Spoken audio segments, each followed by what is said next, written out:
हरे कृष्णा। हरे कृष्ण हरे। नहीं हरे है कृष्णा मेरा यह जी, हरे कृष्णा। संसार, न है ये मेरे लिए। सभी है कृष्ण के, तभी तो प्यारे हैं वे सदा। मेरे तो कृष्ण केवल, दूसरा न कोई। जैसा भी हूँ उनका हूँ, शरण में हूँ उनकी सदा। सुख दुख नहीं जग में, सिर्फ है परिस्थितियां, है सभी प्रभु की, लो लगे कृष्ण से सदा। हरे कृष्णा। सचिदानंद रूपाय विश्वोत्पत्ति हेतवे, तापत्रय विनाशाय श्री कृष्णाय वयं नुमः। कृष्णे स्वधामोपगते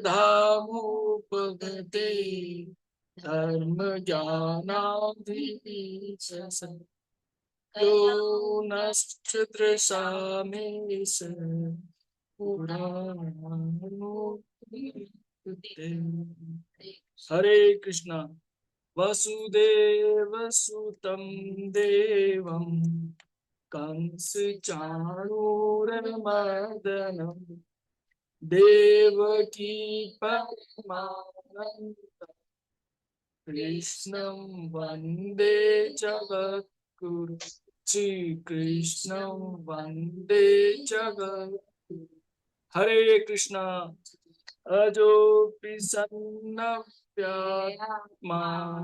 भूतानामीश्वरोऽपि सन्, प्रकृतिं स्वामधिष्ठाय सम्भवाम्यात्ममायया। यदा यदा धर्मस्य ग्लानिर्भवति भारत, अभ्युत्थानमधर्मस्य तदात्मानं सृजाम्यहम्। परित्राणाय साधूनां विनाशाय च दुष्कृतां, धर्म संस्थापनार्थाय संभवामि युगे युगे। जन्म कर्म च मे दिव्य, नैवं यो वेत्ति तत्त्वतः। यः देहं पुनर्जन्म नेति मामेति सोऽर्जुन। तेरा भये क्रोधा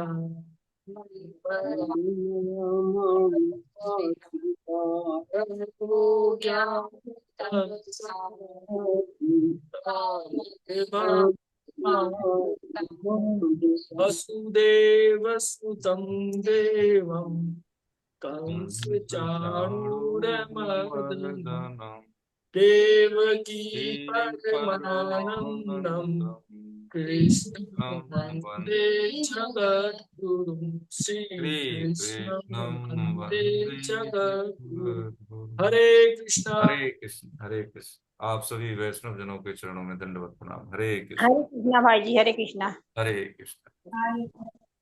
नारायणं नमस्कृत्य नरं चैव नरोत्तमं, देवीं सरस्वतीं व्यासं ततो जयमुदीरये।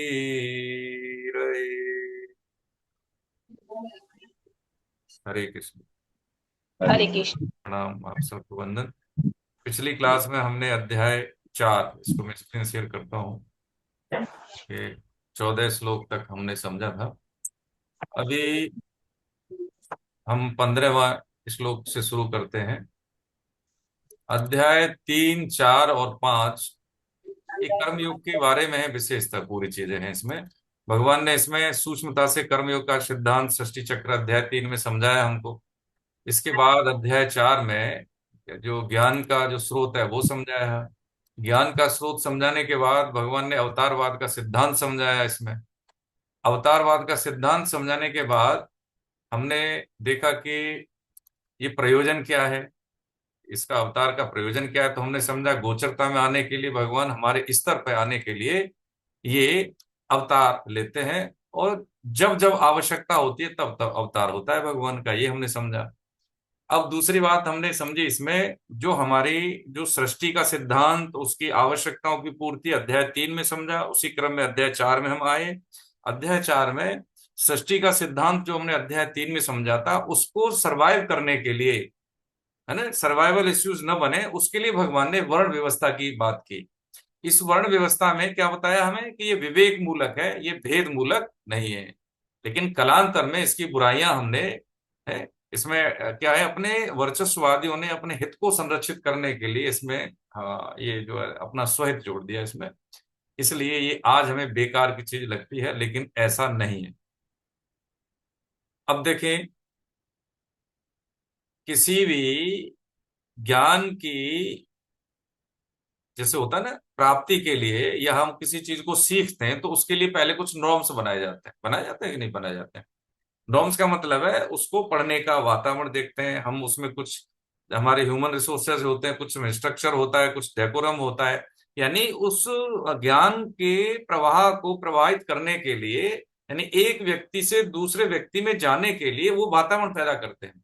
ऐसे नहीं कभी भी हम बैठ जाएं, कहीं पे भी बैठ जाएं ऐसे करके, नहीं नहीं नहीं, वो फिर ठीक नहीं है, वो तरीका सही नहीं है। और इस तरह से उस ज्ञान का प्रवाह होगा भी नहीं। तो जैसे हम देखें, आदिकाल से गुरु शिष्य परंपरा रही है, और इसमें मुख्यतः क्या होता है कि मनुष्य जीवन की उपयोगिता, या इस सृष्टि संरचना में और सृष्टि के सरवाइव होने में हमारा व्यक्तिगत योगदान क्या है, ये सब वो इश्यूज हैं। ये जो हम अध्ययन कर रहे हैं गीता का अध्ययन, ये छोटी बात नहीं है प्रभु जी, देखिए हम बताएं आपको, निवेदन करें तो पूरी जिम्मेदारी के साथ, ये बहुत छोटा काम नहीं है कि चलो संडे है आज हमारे पास टाइम है थोड़ी देर बैठ लेना, ना ना। इससे हमारा जीवन, हमारी विचार शक्ति, हमारे निर्णय लेने की शक्ति, चुनौतियों का सामना करने की शक्ति, और जो हमारी पीढ़ी आने वाली है उस पीढ़ी को परंपरा का पोषण देने की शक्ति निर्भर है। यदि हम बात करें जब तक शरीर में दम होती है तो शायद हम भगवान की सत्ता का नाम ही नहीं माने, लेकिन जैसे ही हम जीवन को गंभीर लेने लगते हैं तो अध्यात्म के प्रति हमारी स्वाभाविक रुचि आने लगती है, ये हम माने। अब कहीं ऐसा ना हो जाए कि देर हो जाए, है ना, तो उसके लिए ये प्रमाण के तौर पर, जैसे हम देख रहे हैं अर्जुन को भगवान प्राप्त नहीं है ऐसा नहीं है, वो सखा भी है, रिश्तेदार में है। और जो भगवान के दर्शन तो किसको भी हुए, दुर्योधन के भी हुए, तो लेकिन दुर्योधन का भला हुआ नहीं हुआ। तो यदि हमें सिद्ध महापुरुषों के दर्शन भी हो जाए, उनके पास आने जाने को मिल जाए और हमारे संबंध में सानिध्य में हो, लेकिन यदि हम उनकी बात न माने तो हमें कोई लाभ मिलने वाला नहीं। एक बात।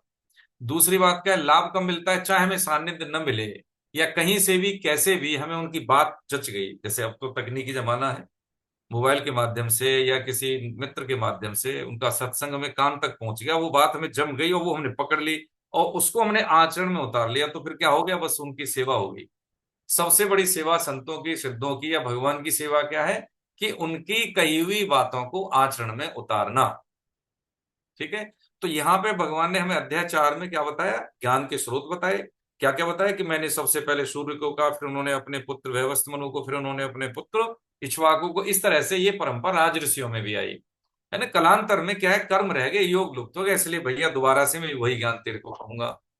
फिर उन्होंने जन्म की बात कही कि भाई, अर्जुन का प्रश्न था कि आप तो अभी हमारे साथ पैदा हुए हैं, थोड़े से ही तो बड़े हैं, लेकिन आप तो प्रश्न करने की कला हमने सीखी। क्या सीखी कि प्रभु ठीक है आप कह रहे हैं वो बात मैं तो मानता हूं, लेकिन ये मेरी बुद्धि में कैसे आए। तो भगवान ने जन्म, उनका तो प्रश्न जन्म को लेके था, फिर उन्होंने जन्म और कर्म का सिद्धांत बताया कि जो इस जन्म और कर्म को, मेरे को तत्व से जान लेता है, मेरे जन्म कर्म को, उसको फिर दोबारा से जीवन नहीं लेना पड़ता। अभी जन्म कर्म का तत्व से सिद्धांत जानने का मतलब है कि हमारा जन्म जो है, न कर्म अभी तक तो दिव्य नहीं रहे, लेकिन अब मनुष्य शरीर में, मनुष्य का मतलब है मुक्त होने वाला। मनुष्य कौन, जिसको मौका मिला है मुक्त होने का, वो मनुष्य है। लेकिन क्या है, अभी भी हम भोग बुद्धि में ही लगे रहते हैं। जीवन का जो लक्ष्य है वो है हमारा कुछ और हम करने लगे कुछ और। इसलिए भगवान अभी ज्ञान की या ज्ञान के धरातल की बात नहीं कह रहे। क्या कह रहे हैं, अभी जो कूड़ा करकट है ना, जो वातावरण है, वो वातावरण तैयार कर रहे हैं। किसका, हमारे इस मस्तिष्क का, अर्जुन के माध्यम से। 8वें अध्याय तक तो प्लेटफॉर्म ही तैयार होगा, लेकिन जितने भी हमारी शंकाएं हैं, जो हमारे सवाल हैं, जो कुतर्क हैं, वो तब तक बिल्कुल उनका पटाक्षेप हो जाएगा, तुषारापात हो जाएगा। उसके बाद भगवान बिल्कुल पिच पे बॉल खेलेंगे। पूरी अध्याय 9 से राज विद्या राज गुह्य बताएंगे, अध्याय 7 में भी लेकिन तब तक उसकी जो शंका है, जो सवाल आते हैं, वो ऐसे हो जाएंगे कि उनकी पूरी स्थिति कैसी हो जाएगी कि अर्जुन की रुचि और क्षमता, उनकी एकाग्रता भगवान के उपदेश में तल्लीन हो जाएगी। पता है, जैसे हम कहते हैं ना, किसी भी बात को हमें कहना है, जैसे अच्छी फैकल्टी कौन होती है? अच्छी फैकल्टी वही होती है जो क्लास में जो उपस्थित जितने भी स्टूडेंट विद्यार्थी होते हैं, उनको पहले भूमिका बना के अपने उस वक्तव्य के आगोश में ले लेना, और फिर उनको पकड़ के वहां ले जाना जहां तक वो ले जाना चाहते हैं, रोचकता के माध्यम से, कहानी के माध्यम से, है ना, उनमें जो इंटरेस्ट है, आधुनिक कोई भी हम ले सकते हैं इश्यूज, उसके माध्यम से उसको उस लक्षित ज्ञान तक ले जाना, उसी को कहते हैं हम टीचिंग टेक्नोलॉजी, है ना। इसको कहते हैं हिंदी में कि जो है शिक्षा के अधिगम के सिद्धांत, है ना। तो यही भगवान ने वही टेक्नोलॉजी अपनाई कि मुझे इसको जो बताना है उसी के स्तर पे आके बताना, उसी की रुचि के अनुसार बताना, और उसको धैर्य पूर्वक सुनना, उसके बाद उसको बताना, अपनी चीज को सुनाना। अब यहां से भगवान ने जब बता दिया चीजें, हमें वर्ण आश्रम व्यवस्था की बात बताई कि ये जो है विवेक मूलक है, मेरे द्वारा गुणों और कर्मों के विभाग पूर्वक चारों वर्णों की रचना की गई। उस सृष्टि रचना आदि का कर्ता होने पर भी मुझे अविनाशी परमेश्वर को तो अकर्ता जान, यानी इतना जो घोर कर्म करने के बाद भी उन्हें कर्तापन नहीं है, भगवान ये कह रहे हैं। तो क्यों कर्तापन नहीं है? क्यों कर्तापन नहीं है? वो इसलिए कर्तापन नहीं है क्योंकि जीव अपने कर्मों के अनुसार ही भोग भोगता है। ठीक है। जैसे जब शरीर पूरा होता है, सृष्टि संरचना में क्या हुआ, आदि काल में एकोहम बहुश्यामी, जब एकोहम बहुश्यामी के सिद्धांत के आधार पर जीवों की सृष्टि हुई, तो कुछ तो जीव भगवान के सम्मुख रहे, बहुत कम, कुछ क्या हो गए, भगवान से विमुख हो गए, भोगों की तरफ आकर्षित हो गए। तो जैसे जैसे भोग, जैसे जैसे वृत्ति, वैसे वैसे उनका शरीर उनसे संयोग करा देते हैं। हम समझेंगे आगे इस सिद्धांत को। क्यों? कारण इसलिए कि कर्मों के फल में मेरी स्पृहा नहीं है। भगवान अपने अपने सिद्धांत बता रहे हैं कि कर्मों को मैं कैसे करता हूं। स्पृहा का मतलब है सूक्ष्म इच्छा भी नहीं है, सूक्ष्म आसक्ति भी नहीं है, मैं निष्काम भाव से कर्म कर देता हूं, इसलिए मैं कर्मों में लिप्त नहीं होता। इस प्रकार जो मुझे तत्व से जान लेता है वो भी कर्मों से नहीं बदलता। अब ये हमारे पूर्वज हैं, है हमारे सनातनी पिता हैं, तो वो कह रहे हैं कि जो मुझे ऐसे जान लेता है ना कि मैं कैसे कर्म करता हूं, है ना, तत्व से, वो भी कभी नहीं बनता, उसका भी कर्मों में लिप्तता उसकी नहीं होती। अब एक चीज समझ के आगे बढ़ते हैं, हम 15वां श्लोक लिंक कर लेंगे। जैसे मान लीजिए हम हम भारत की बात कर लेते हैं, 1 अरब 40 करोड़ लोग हैं हम। तो हम ऐसे कितने लोग हैं जिनसे हमारा सुख दुख प्रभावित होता है, हमारा अनुकूलता प्रतिकूलता का जो वातावरण है हमारा अपना, वो प्रभावित होता है। शायद 10 20 50, मेरे ख्याल से 100। बाकी अगर किसी को कुछ होता है तो हमें कोई फर्क नहीं पड़ता। तो देखिए हम कितने अनुपात में निर्लिप्त हैं। ज्यादा में तो हम निर्लिप्त निर्लिप्त हो गए ना, बहुत ज्यादा निर्लिप्त हो गए। बहुत कम परसेंट में हम कैसे लिप्त हैं उन लोगों से। ठीक है। यही बात धीरे धीरे समझने की है कि जब हम अधिकतम निर्लिप्त हैं तो कुछ चंद लोगों से हम लिप्त क्यों हैं? क्योंकि उनके साथ हमारा क्या बंधन है कि ये मेरा है, ये अच्छा है या बुरा है, इसी को हम राग द्वेष कह देते हैं। जैसे कि दुर्योधन का, यानी धृतराष्ट्र जी का दुर्योधन के प्रति था कि भाई ठीक है, उसमें बुराई होते हुए भी, है ना, उसको त्याग न सके, ये राग हो गया, और अच्छाई होते हुए भी उसको ग्रहण न कर सके, ये द्वेष हो गया। तो यही कर्म नहीं बांधेंगे फिर किसको, यानी तत्व से जानना क्या है कि हमें यथानुकूल परिस्थिति के अनुसार निर्णय लेना चाहिए। वही भगवान बता रहे हैं, तेरे अपने हैं लेकिन ये अधर्म के साथ ही, तो इसलिए तेरे को इनसे, हाँ, इनको रास्ते से हटाना है भाई। ये बात भगवान ने अपने सिद्धांत की बात की कि ऐसा मैं अपनाता हूं, वही चीज हमें अपनानी चाहिए। 15 16 17। अब यहाँ भगवान बता रहे हैं हरे कि, कृष्णा सर, हरे कृष्णा। हाँ सर, यार, भारती को होस्ट बनाना है। किनको बना दिया भारती था? शर्मा को होस्ट। मैंने बनाया था शायद, एक सेकंड, मैंने बनाया तो था, एक मिनट, मैंने उनको, अच्छा नहीं बने थे क्या? मैंने बनाया था, लेकिन चलिए बना दिया है सर मैंने, मैडम बना दिया आपको। धन्यवाद। हरे कृष्णा। हरे कृष्ण प्रणाम। अभी 15 16 17। अब इसमें बता रहे हैं जो कर्म के जो तत्व की गहराई बता रहे हैं इसमें। ठीक है, क्या बता रहे हैं? 15 16 17 मेरे हिस्से में तो मैं निवेदन करूं।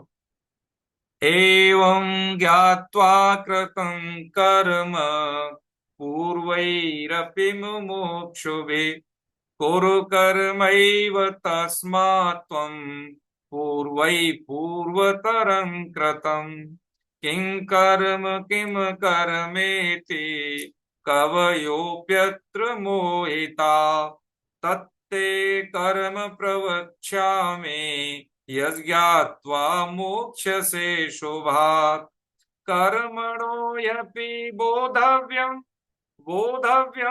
च विकर्मणा अकर्मणस्य बोधव्यं गहना कर्मणो गति। इसमें भगवान ने कहा पहले 15वें श्लोक में, पूर्व काल के मुमुक्षुओं ने भी इस प्रकार जानकर कर्म किए हैं, इसलिए तू भी पूर्वजों के द्वारा सदा से किए जाने वाले कर्मों को उन्हीं की तरह कर। अब ये क्या है? तस्मा क्षात्रम प्रमाणन्ते, ये हमारी पीढ़ी है, इसको क्या कहती है? अरे आप तो 18वीं सदी के हो, 19वीं सदी के हो, हम तो वर्तमान के तकनीकी युग के, ऐसी बातों को वो नहीं मानते। लेकिन भगवान क्या कहते हैं? जो पूर्वजों ने कहा है। क्या कहा है पूर्वजों ने? सुबह जल्दी जगना होता था, सूर्य भगवान को अर्घ देते थे, हम पंच जो ना बलिवैश्य यानी पंच महायज्ञ करते थे, चींटी को दाना, गाय को रोटी, कुत्ते को रोटी, कोई आ गया तो उसका सत्कार करना, माता पिता को प्रणाम करना, गुरु आज्ञा का पालन करना और ब्रह्मचर्य शक्ति का सदुपयोग करना। ठीक है। हाँ, अपने निर्णयों को माता पिता से अवगत कराना, ये सब क्या है? इससे हमारे जो जीवन का आरंभिक काल है वो कैसे होता है? संयमित होता है, संतुलित होता है। और कैसे होता है?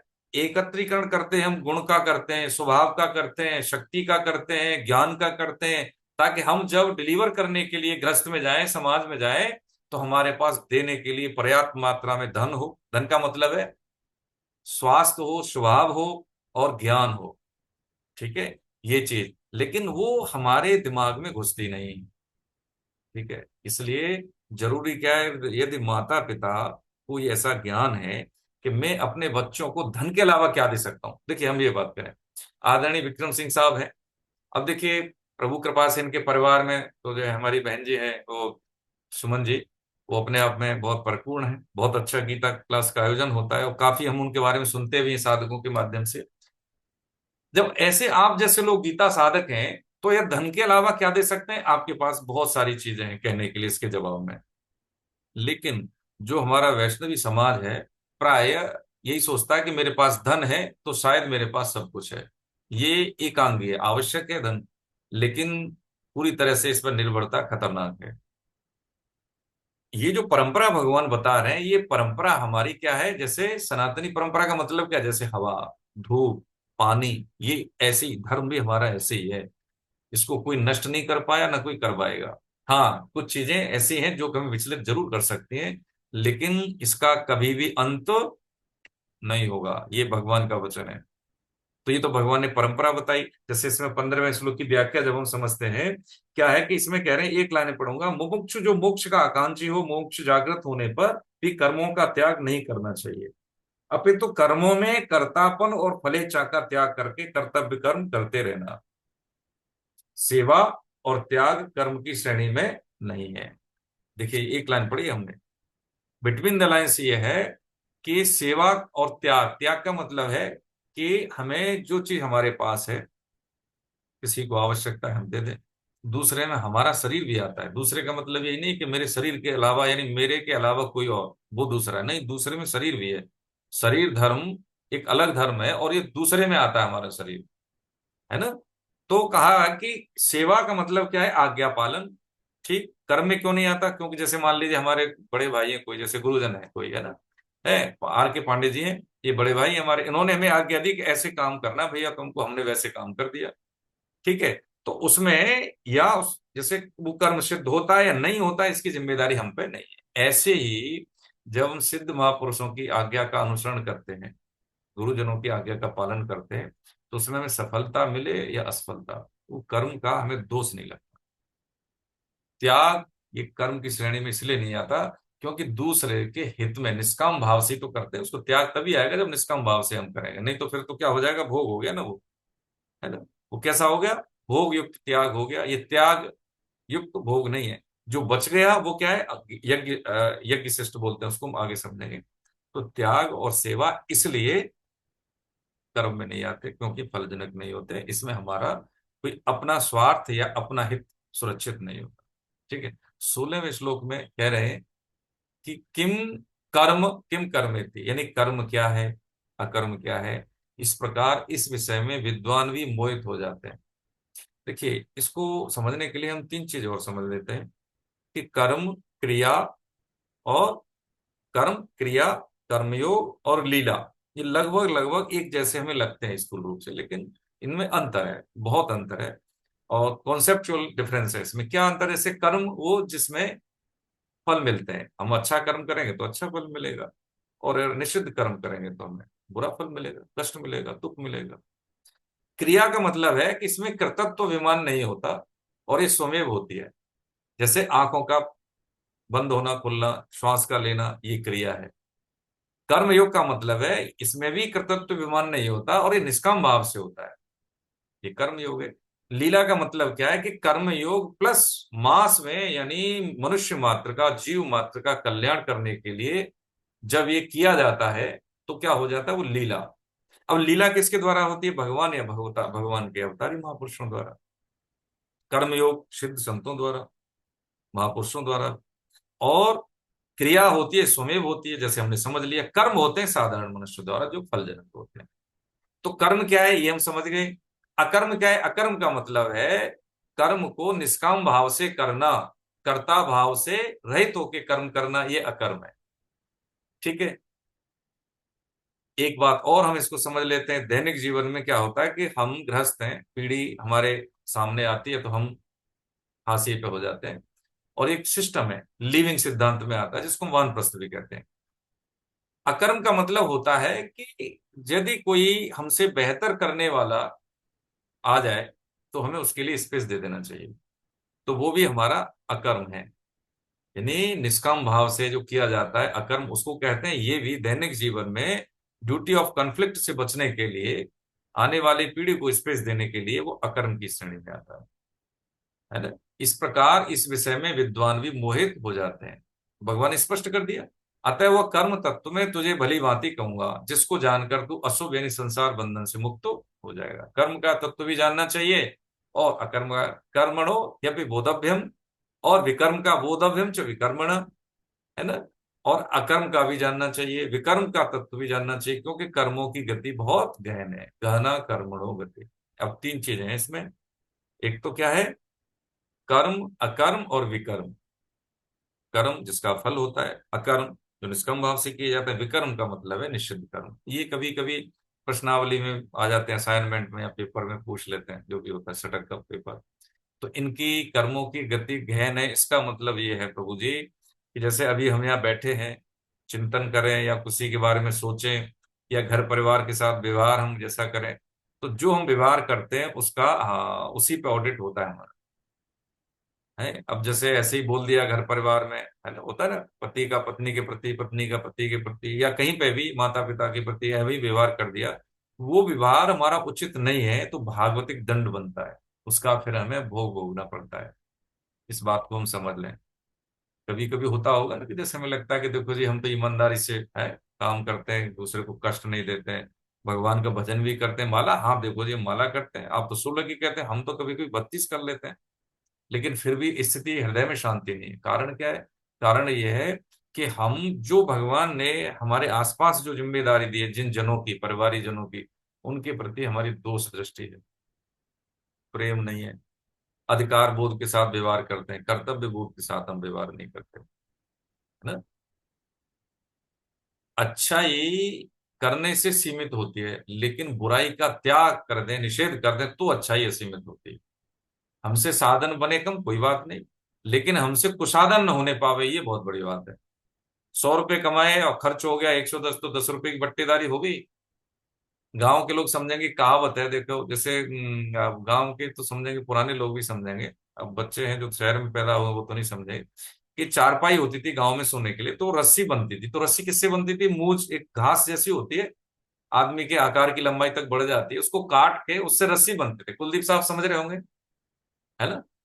है ना। तो अब उसमें जो रस्सी बनती है, तो उसमें कहावत है, अंधा बटे और पड़ा खाए। पड़ा होता है भैंस का बच्चा, तो अंधे को तो दिख नहीं रहा, उसको दे दी मूंछ, दे दी वो घास, दे दी, है ना, और वो क्या करता है, उसको बटता है। हाथ से बटने का मतलब है उसको इस तरह से रस्सी बनाना हाथ से, बस इतना ही कर सकता है वो। अब जैसे जैसे बन रहा है, पीछे से जो भैंस का जो वो है ना बच्चा, वो खा रहा है, पड़ा बोलता है उसको गांव की भाषा में, वो खा रहा है ना। अब उसको क्या मिलनी थी, उसको मिलनी थी कि भैया कुछ पैसे, यानी 1 रुपए 1 फुट के मिलने थे, यानी 1 हाथ की लंबाई के बराबर अगर वो रस्सी बना देगा तो उसको 1 रुपया मिल रहा है। तो उसने कहा शाम तक तो बना ही देंगे, 4-5 मतलब 40-50 फुट तो बना ही देंगे शाम तक।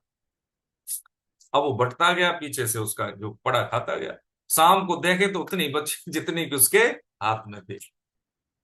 बस वही है कि अंधा बटे पड़ा खाए। इसका मतलब है कि यदि हमारी दृष्टि उधर है नहीं कि मैं जो कर्तव्य कर्म कर तो रहा हूं, लेकिन वो इसके साथ साथ मेरे से निकृष्ट कर्म क्या हो रहे हैं, निषिद्ध कर्म क्या हो रहे हैं, मेरी वृत्ति कैसी है ना। अब ये क्या है कि अंदर की वृत्ति और बाहर का व्यक्ति से हमारा व्यवहार प्रभावित होता है। बाहर का व्यक्ति का मतलब है संग, अंदर की वृत्ति से मतलब है मेरा स्वभाव, आंतरिक मेरी जो वृत्तियां हैं, आदतें हैं, है ना, स्वभाव जो आदतें हैं। और इन दोनों में खतरनाक क्या होता है कि वृत्ति, बाहर के व्यक्ति से ज्यादा अंदर की वृत्ति ज्यादा खतरनाक है। तो वृत्ति प्लस व्यक्ति, इन दोनों की यदि अच्छाई है तब तो हमारे अनुकूल है, इन दोनों में यदि दोष है तो फिर पक्की बात है कि हम बिल्कुल हाँ गलत रास्ते पे हैं। तो ये कर्मों की गति गहन है, अर्थात समझने में बड़ी कठिन है। क्योंकि कोई दृष्टि करता है, इसलिए भगवान ने भी यही कहा है और सिद्धों ने भी कहा, कबीर दास जी ने, कि निंदक नेहरे राखिए आंगन कुटी छवाए।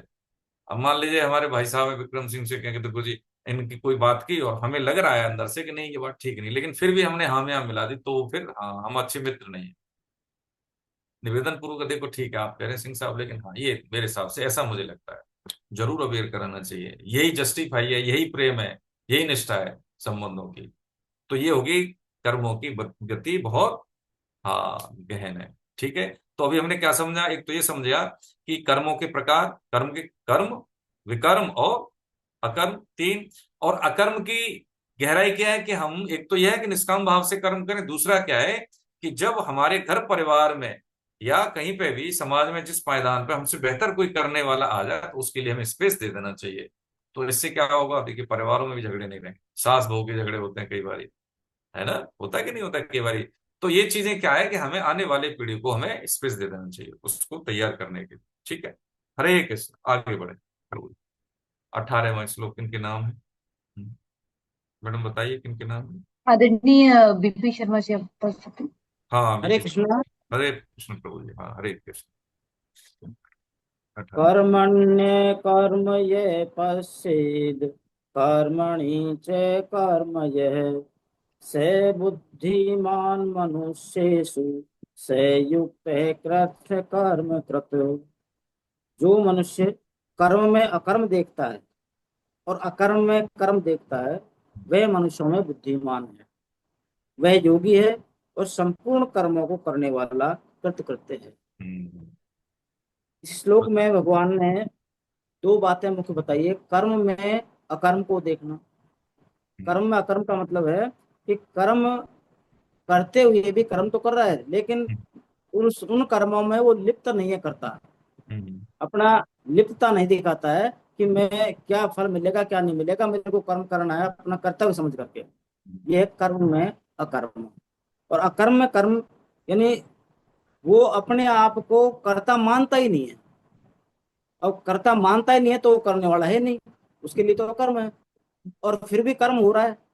तो ये है कि कर्ता अभिमान से और फलेच्छा का त्याग करके जो कर्म करना है या जो भी कर्म नहीं करना है उसको करना, हम्म, क्योंकि कर्म करने का वेग उसका शांत हो चुका है। यानी अब उसका वेग के लिए, फल की इच्छा के लिए कर्म नहीं कर रहा, हम्म, वो केवल कर रहा है कर्म को करने के लिए कि मुझे, मेरा कर्म है, मेरा कर्तव्य है और मुझे ये करना चाहिए, इसलिए वो कर्म करता है। हरे कृष्णा। हरे कृष्ण, बहुत बढ़िया। देखिए इसमें सही कहा, इसमें 2 लाइन हम समझ लेते हैं। कर्म करते हुए कर्म फल से निवृत्त रहना, कर्म में अकर्म हुआ। यानी ये 2 बातें कही, क्या हुआ, जो मनुष्य कर्म में अकर्म देखता है और अकर्म में कर्म देखता है, ये 2 तरह से कहेगी, लेकिन बात एक ही है। कर्म में अकर्म देखता है मतलब यदि शुरू में क्या आ गया इसमें, जो इसका प्रीफिक्स हुआ, कर्म करते हुए कर्म फल से निर्लिप्त रहना, ये कर्म में अकर्म हो गया। और अकर्म में यानी निष्कामता होते हुए कर्म करना, ये अकर्म में कर्म देखता है। इसमें एक चीज हमने पिछले श्लोक में जोड़ी थी क्या, कि यदि अकर्म कब और बनता है, जब हमसे बेहतर करने वाला कोई आ जाए तो उसका स्वागत करके उसको चीजें दे देनी चाहिए, उसको आशीर्वाद देना चाहिए, है। और क्या करना चाहिए कि जैसे हमारे शीर्ष जो जो है ना, नेतृत्व ने क्या किया कि कुछ उनको वो बना दिया, क्या कर दिया, एडवाइजरी मंडल बना दिया था उनको, ऐसे बन जाना चाहिए, ठीक है आप करो, आप बेहतर करो, ठीक है, जरूरत पड़ेगी तो हम आपको एडवाइस करेंगे।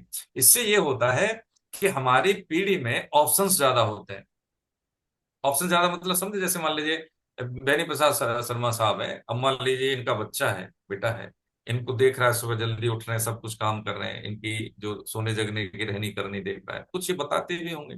तो बालक देख रहे हैं पापा ऐसा काम करते हैं, सत्य आचरण के लिए कभी कभी नुकसान उठा लेते हैं, तो बच्चा सोचेगा कि नहीं यार मुझे ऐसा करना चाहिए, जब मेरे पापा ऐसे हैं। जैसे चूहे का बच्चा क्या करता, बिल्ली खोदेगा। तो जो वैष्णव परंपरा में जो माता पिता का वातावरण है, वैसा ही बच्चे करते हैं। सिंपल सी बात है, वैसे ही करेंगे कि नहीं करेंगे, हाँ बिल्कुल वैसे ही करेंगे। तो यदि कभी कभी आप घर में नहीं है और कुछ ऐसा काम आ जाए जिसमें निर्णय लेना हो, तो बालक निर्णय ले लेता है, उसमें वो सामर्थ्य आ जाती है कि अगर पापा घर में नहीं है तो चलो मुझे क्या करना है, क्योंकि वो ऐसा ही करते हैं तो मुझे भी ऐसा करना चाहिए। तो क्या हुआ, सब्स्टिट्यूट पैदा हो गया ना घर में, समय से पैदा हो गया घर में कि चलो ठीक है हम नहीं है तो कम से कम बालक कर लेगा। इसी को कहते हैं कि जब बच्चा 7-8 साल का हो जाए तो हमें उसका क्या करना चाहिए, काम भर के संस्कार करा लेने चाहिए। क्या करा लेने चाहिए, जनेऊ संस्कार कहते हैं उसको, उपनयन संस्कार कहते हैं उसको, कहते हैं कि नहीं कहते हैं।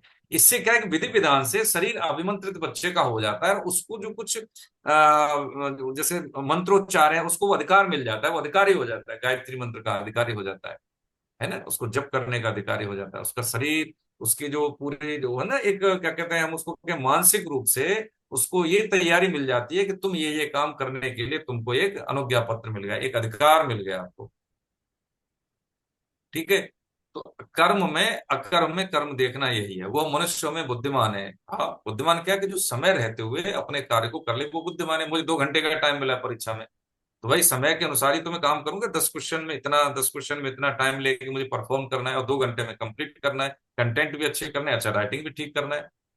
हमें जिंदगी मिली है कि नहीं मिली उतनी, अब इसको हम कैसे करें, हमारे पास जिंदगी के नाम पे क्या है, हम समझेंगे इसी अध्याय के 29 और 30वें श्लोक में, सांसें हैं, सांसों का नियमन, इन सब चीजों से क्या आएगा, श्वास लेने का तरीका आएगा, हमारे में धैर्य आएगा, उतावलापन नहीं रहेगा, हम होश पूर्वक जिंदगी जिएंगे। जोश है और होश नहीं है तो बेकार है, अच्छा होश है जोश नहीं तो भी बेकार है, ये दोनों पूरक हैं। जैसे शरीर का जीवन कब है, जब शरीर है और हमारे पास क्या है, चेतन शक्ति, तभी तो ये जीवन चल रहा है। इनमें से कोई एक ना हो, काय का जीवन। ऐसे ही जोश प्लस होश, होश का मतलब है ज्ञान, ठीक है, और शरीर यानी स्वास्थ्य ठीक ठाक होना चाहिए हमारा। तो उसी को क्या क्या भगवान ने बुद्धिमान है और वह योगी है, क्योंकि हर क्रिया उसकी किधर है, लक्ष्य परक है। योगी का मतलब क्या है कि जो भगवान ने बताया अध्याय 2 में 2.11 में, एक निश्चयात्मक बुद्धि से हम क्या देखें, मेरा लक्ष्य क्या है। मैं दिल्ली में बैठा हूँ, ठीक है, मुझे कहाँ जाना है भैया, हाँ जाना है मुझे हावड़ा, लेकिन ट्रेन पकड़ के किधर ली हमने, जम्मू की। तो जा तो रहे हैं, ट्रेन में भी बैठ गए, यात्रा भी हो रही है, लेकिन दिशा गलत होगी भैया, कभी नहीं पहुंचेंगे फिर। हाँ इसलिए सबसे पहली बात क्या है कि यात्रा करनी है तो यात्रा जो हमारे लक्ष्य है यात्रा का, वो ट्रेन वहां जाएगी कि नहीं जाएगी। तो अभी हमने कौन सी ट्रेन पकड़ ली है, सुख की, भोगों की। इसको इकट्ठा कर लें, इसको इकट्ठा कर लें, इसको भी जोड़ लें, उसको भी जोड़ लें, इकट्ठा करते रहे, इकट्ठा करते रहे, शरीर में इतनी दम नहीं रही कि जो हमने इकट्ठा किया है उसको भोगे भी या उसका हम यूज करें, नहीं शरीर में शक्ति रहती। फिर क्या करते हैं, अरे भाई 500 वर्ग मीटर ले लिया है घर, अब उसको साफ नहीं होता, क्या करें, डस्टिंग भी अरे छोटे से फ्लैट में जाए, है ना। किसी ने कहा कि देखिए कि सारी उम्र में उसकी जरूरत बनता रहा, फिर यूं हुआ कि उसकी जरूरत बदल गई और मन ख्वाहिशों में अटका रहा, जिंदगी जी के चली गई। ये मूल भूल होती है, देखिए ये मूल भूल हो जाती है ना, ये मूल भूल हो जाती है। इसलिए सिद्ध महापुरुष यही बात करते हैं कि भाई मनुष्य का मतलब है मुक्त होना, मनुष्य का मतलब है भोग भोगना नहीं है, बिल्कुल नहीं है ना। तो संपूर्ण कर्मों को करने वाला है कौन, जो बुद्धिमान है, वो काम भर की चीजें कर लेता है, बाकी की चीजों को नहीं समेटता। वो क्या काम की चीजें कर लेता है। अब जैसे मान लीजिए हम गए सब्जी लेने गए, ठीक है, मार्केट गए, तो हम कौन सी चीज लेके आते हैं, उसमें तो हजारों चीजें हैं, हमें हमारी काम की चीजें। तो फिर घर वाले क्या कहेंगे, हाँ भारती हाँ बहुत अच्छी बेटी, है ना, कुलदीप साहब कहेंगे तो ठीक कहा, तू अपना काम करके ले सब्जी ले आई। अब सब्जी तो वहाँ बहुत सारी चीज थी, लेकिन हमारे लिए कौन सी उपयुक्त है? मैं जो खाऊंगी मेरे पिताजी खाएंगे वही तो लेके आऊंगी, घर में जो खाते हैं बच्चे वही तो लेके आऊंगे, वही मेरा है। तो क्या है, हमें क्या है, गीता के साधक हम कौन है? वैष्णव जन। हम उस परंपरा के वाहक हैं कि जिसको हमारे पूर्वजों ने दिया है भगवान के माध्यम से, यानी पूर्वजों के माध्यम से भगवान के द्वारा दी गई परंपरा है, हम उसके वाहक हैं। हमारा रहनी करनी हमारी सब क्या है? तस्मात् क्षात्रम प्रमाणन्ते कार्य कार्य व्यवस्थित। एक बात और देखो, सुलझ के समझे, आगे चलें फिर। कि देखिए हमें दिखता है सब, सृष्टि में दिख रहा है ना, लता पता पेड़ पौधे कीड़े मकोड़े, देखिए ये सबको मनुष्य जीवन मिला था। आलस्य है जिसको, पेड़ बन भैया, तुझे क्या है, कुछ करना ही नहीं तो पेड़ बन के आराम कर, कोई दिक्कत नहीं, तुझे को खाना भी मिलेगा नीचे जमीन से, पानी भी मिलेगा ऊपर से, कोई दिक्कत नहीं है, कोई फर्क नहीं। तो मनुष्य जीवन में किए हुए कर्मों के आधार पर हमें योनियां मिलती है। एक बात और इसमें समझें कि देखें, जो निकृष्ट योनियां हैं जैसे पशु हैं, एनिमल है, इनको क्या है, ये सब खाते हैं पीते हैं लेकिन फिर भी अनुशासित हैं ये ज्यादा, समय से जगेंगे, समय से खाएंगे, है ना। और देखिए जो संयोग होता है नर मादा का, तो एक पर्टिकुलर उनका अपना जोड़ा होता है और एक ऋतु काल होता है इनका वंश वृद्धि के लिए।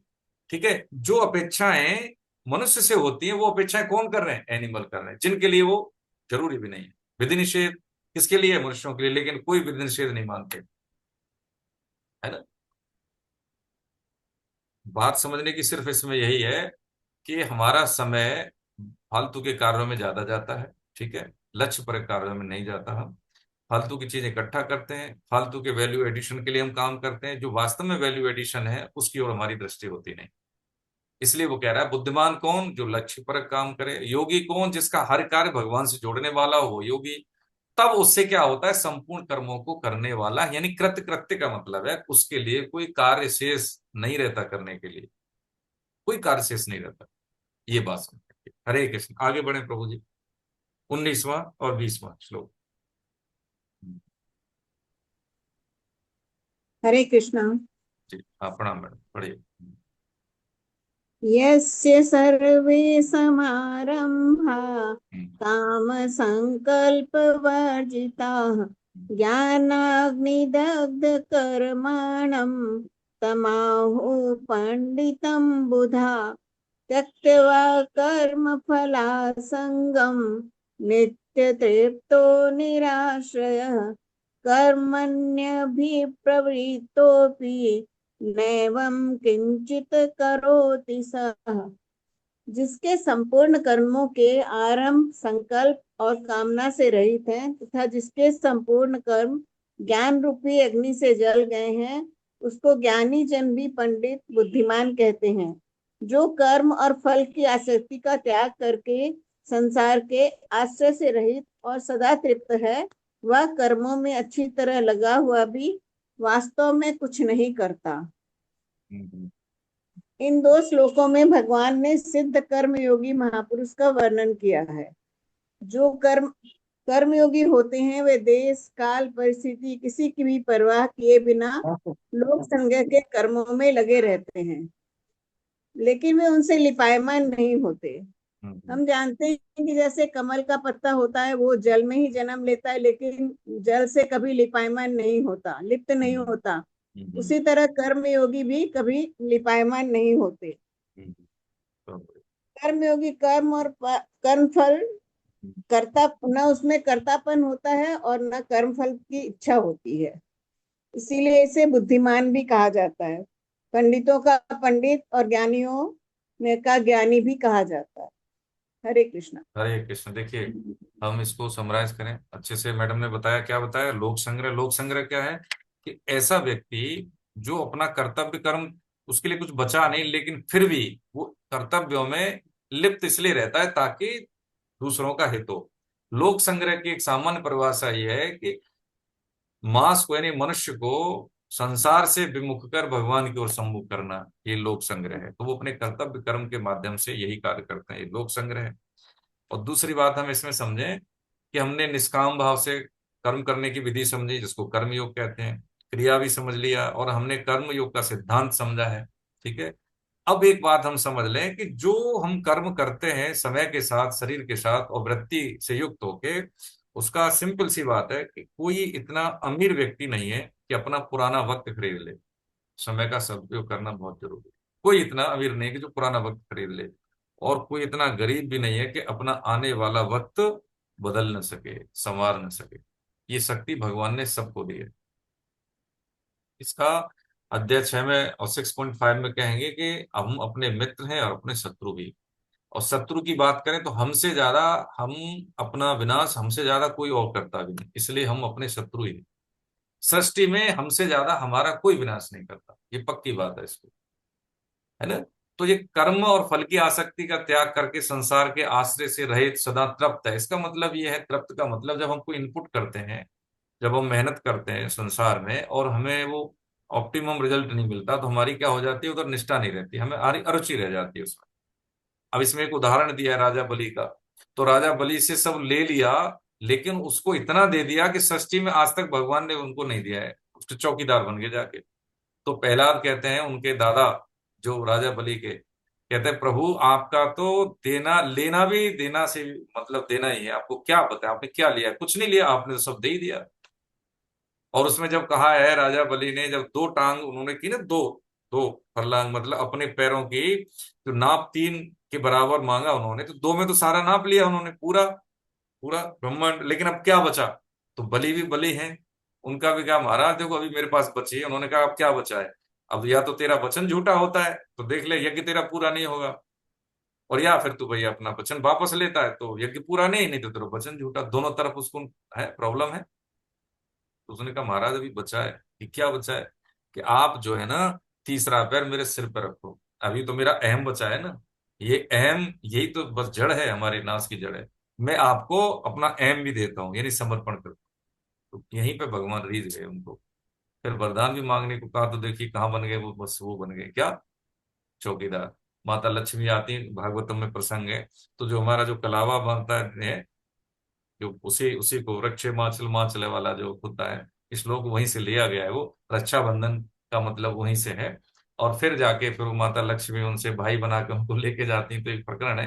तो आश्रय से रहित का मतलब यही है कि जो संसार के आश्रय से रहित है, सदा तृप्त है। कि जो हमारे प्रयास तो पूरे होने चाहिए, पुरुषार्थ पूरा होना चाहिए, कोई भी हमारा सांसारिक कार्य, लेकिन जो हमें मिलता है होने में कैसे, प्रसन्न करने में कैसे होने चाहिए पूरे प्रयास, लेकिन जो परिणाम मिल रहा है उसमें तृप्त हो जाना चाहिए, उसमें परेशानी शिकायत और उसकी कोई बात नहीं होनी चाहिए। तो वो बलि का उदाहरण इसमें लिया है। इससे हमारी रुचि कभी अरुचि में नहीं बदलती कि हमने इतना एफर्ट्स किए लेकिन हम कुछ नहीं करेंगे। बहुत से हमने युवा बच्चे देखे हैं कि कोई टारगेट बनाया उन्होंने कि हमें ये इंजीनियर बनना है, हमें डॉक्टर बनना है, किसी कारणवश नहीं हो पाए, तो उसमें हारने की क्या जरूरत है? अच्छा कोई डॉक्टर आप देखें, क्या वो संतुष्ट है जीवन से? इंजीनियर देखें, क्या जीवन से संतुष्ट है? ये हाँ, ये कैसी चीज है? ये माता पिता को समझाना चाहिए। कहने का मतलब यही है कि हम अपने प्रयास करने चाहिए और करने ही हैं, लेकिन यदि बदले में ऑप्टिमम रिजल्ट नहीं मिलता आशानुकूल, तो हमें अरुचि नहीं करनी। जीवन का एक नजरिया है, भगवान कुछ और हो सकता है बेहतर करने के लिए हमें। देखिए एपीजे अब्दुल कलाम साहब का हमें उदाहरण पता है। वो तो सुसाइड करने जा रहे थे, और जब ऐसे जब कृपा हुई तो एक संत आए, आप जानते भी हैं बहुत से उनमें से, तो उन्होंने रोका और उनको डांटा भी। अरे तेरे को नहीं पता कि तेरे लिए क्या भविष्य इंतजार कर रहा है? तेरे अंदर क्षमता है, तू बस पैसा कौड़ी के लिए, कि टिकट के पैसे नहीं है, बहन जी से पैसे लाया था, अब मैं नहीं जाऊंगा, सुसाइड कर लूंगा। किसने अधिकार दे दिया? तुम्हारे शरीर पर तुम्हारा अधिकार नहीं है भाई। तो उनकी बुद्धि खुली और देख लीजिए वो क्या बने, कैसे बने, संत वृत्ति के ही थे वो, है ना। तो ये आश्रय से रहित तो सदा तृप्त है, वो कर्मों में अच्छी तरह लगा हुआ भी वास्तव में कुछ भी नहीं करता। ये निष्कामता यदि जीवन में आ गई तो हमारी ऊर्जा बढ़ती है। दूसरा बात क्या है कि शक्ति का संचय होने से हम जीवन में, जैसे हम 24 घंटे में अधिक कार्य कर सकते हैं।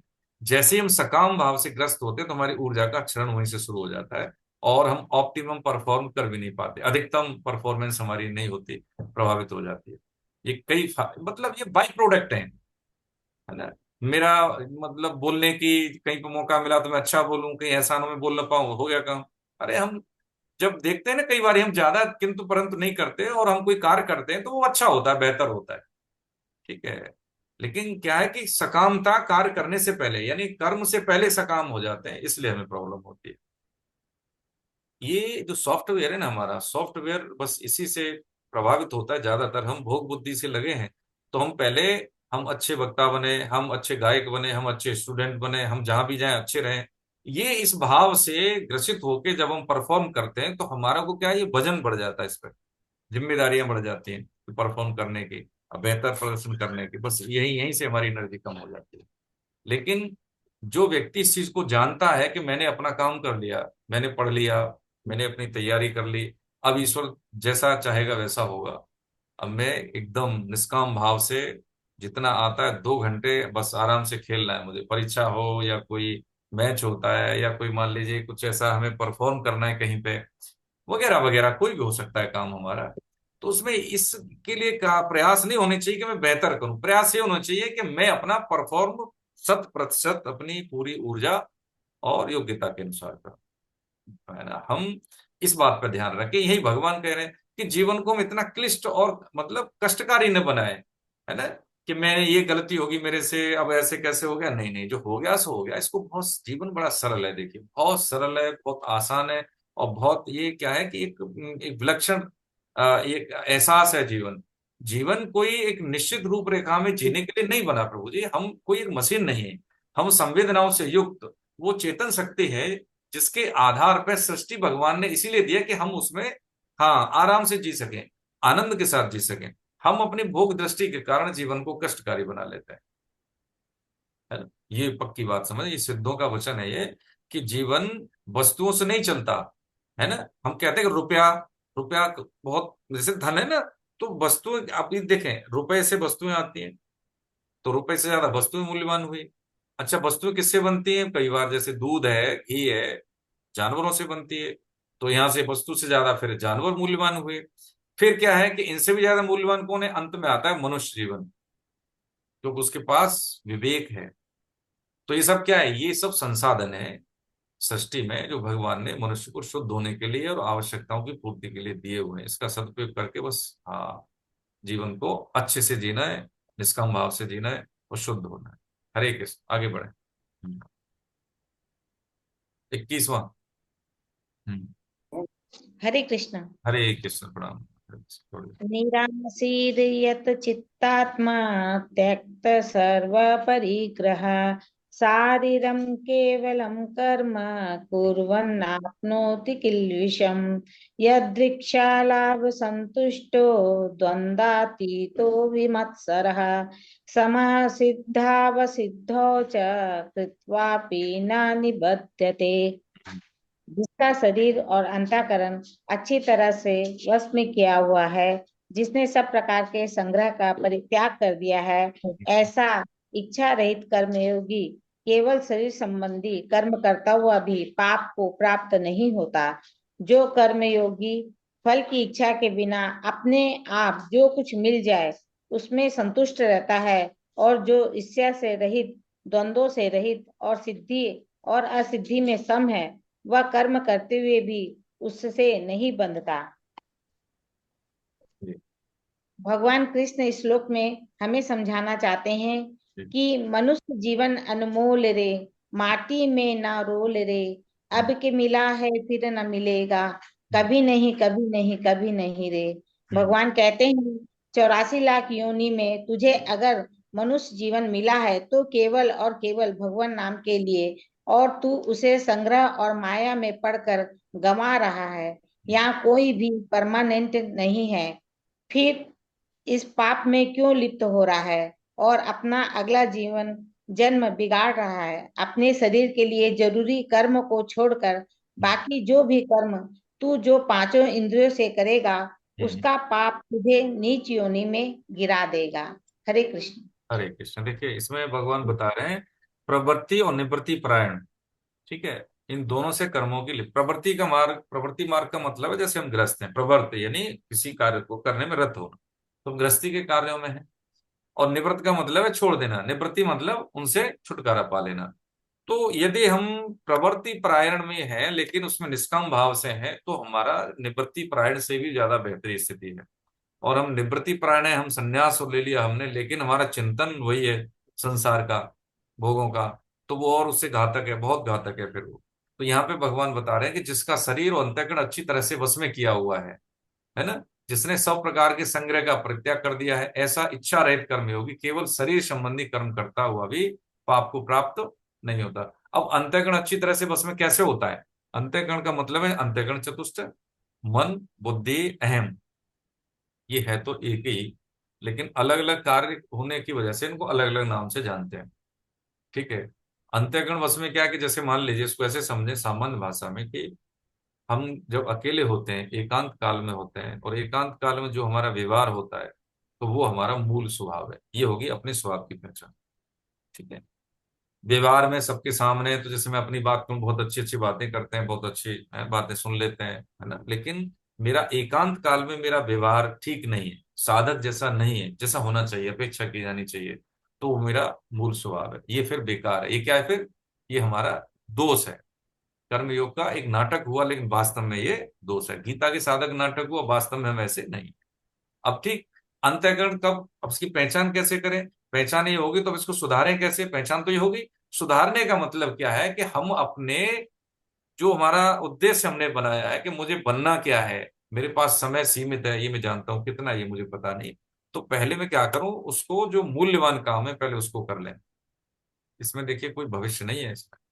हम ये सोचें कि भाई जैसे हम डॉक्टर बनते हैं तो उसके लिए एक समय सीमा है, उसके लिए हमें कुछ इनपुट देना है, शक्ति चाहिए, समय चाहिए, और प्रारब्ध। यानी भौतिक संसार में उपलब्धि के लिए हमें तीन चीज चाहिए होती है: फ्यूचर, पुरुषार्थ, और भाग्य यानी प्रारब्ध। यदि भाग्य में होगा तो मिलेगा, नहीं तो नहीं मिलेगा, हम कितनी कोशिश कर लें। लेकिन अध्यात्म में क्या है? अध्यात्म में भाग्य होता ही नहीं, क्योंकि भगवान ने भाग्य को, यानी अध्यात्म यानी परम भगवत प्राप्ति में मनुष्य शरीर दे दिया, इसलिए ग्रीन सिग्नल पहले से ही है।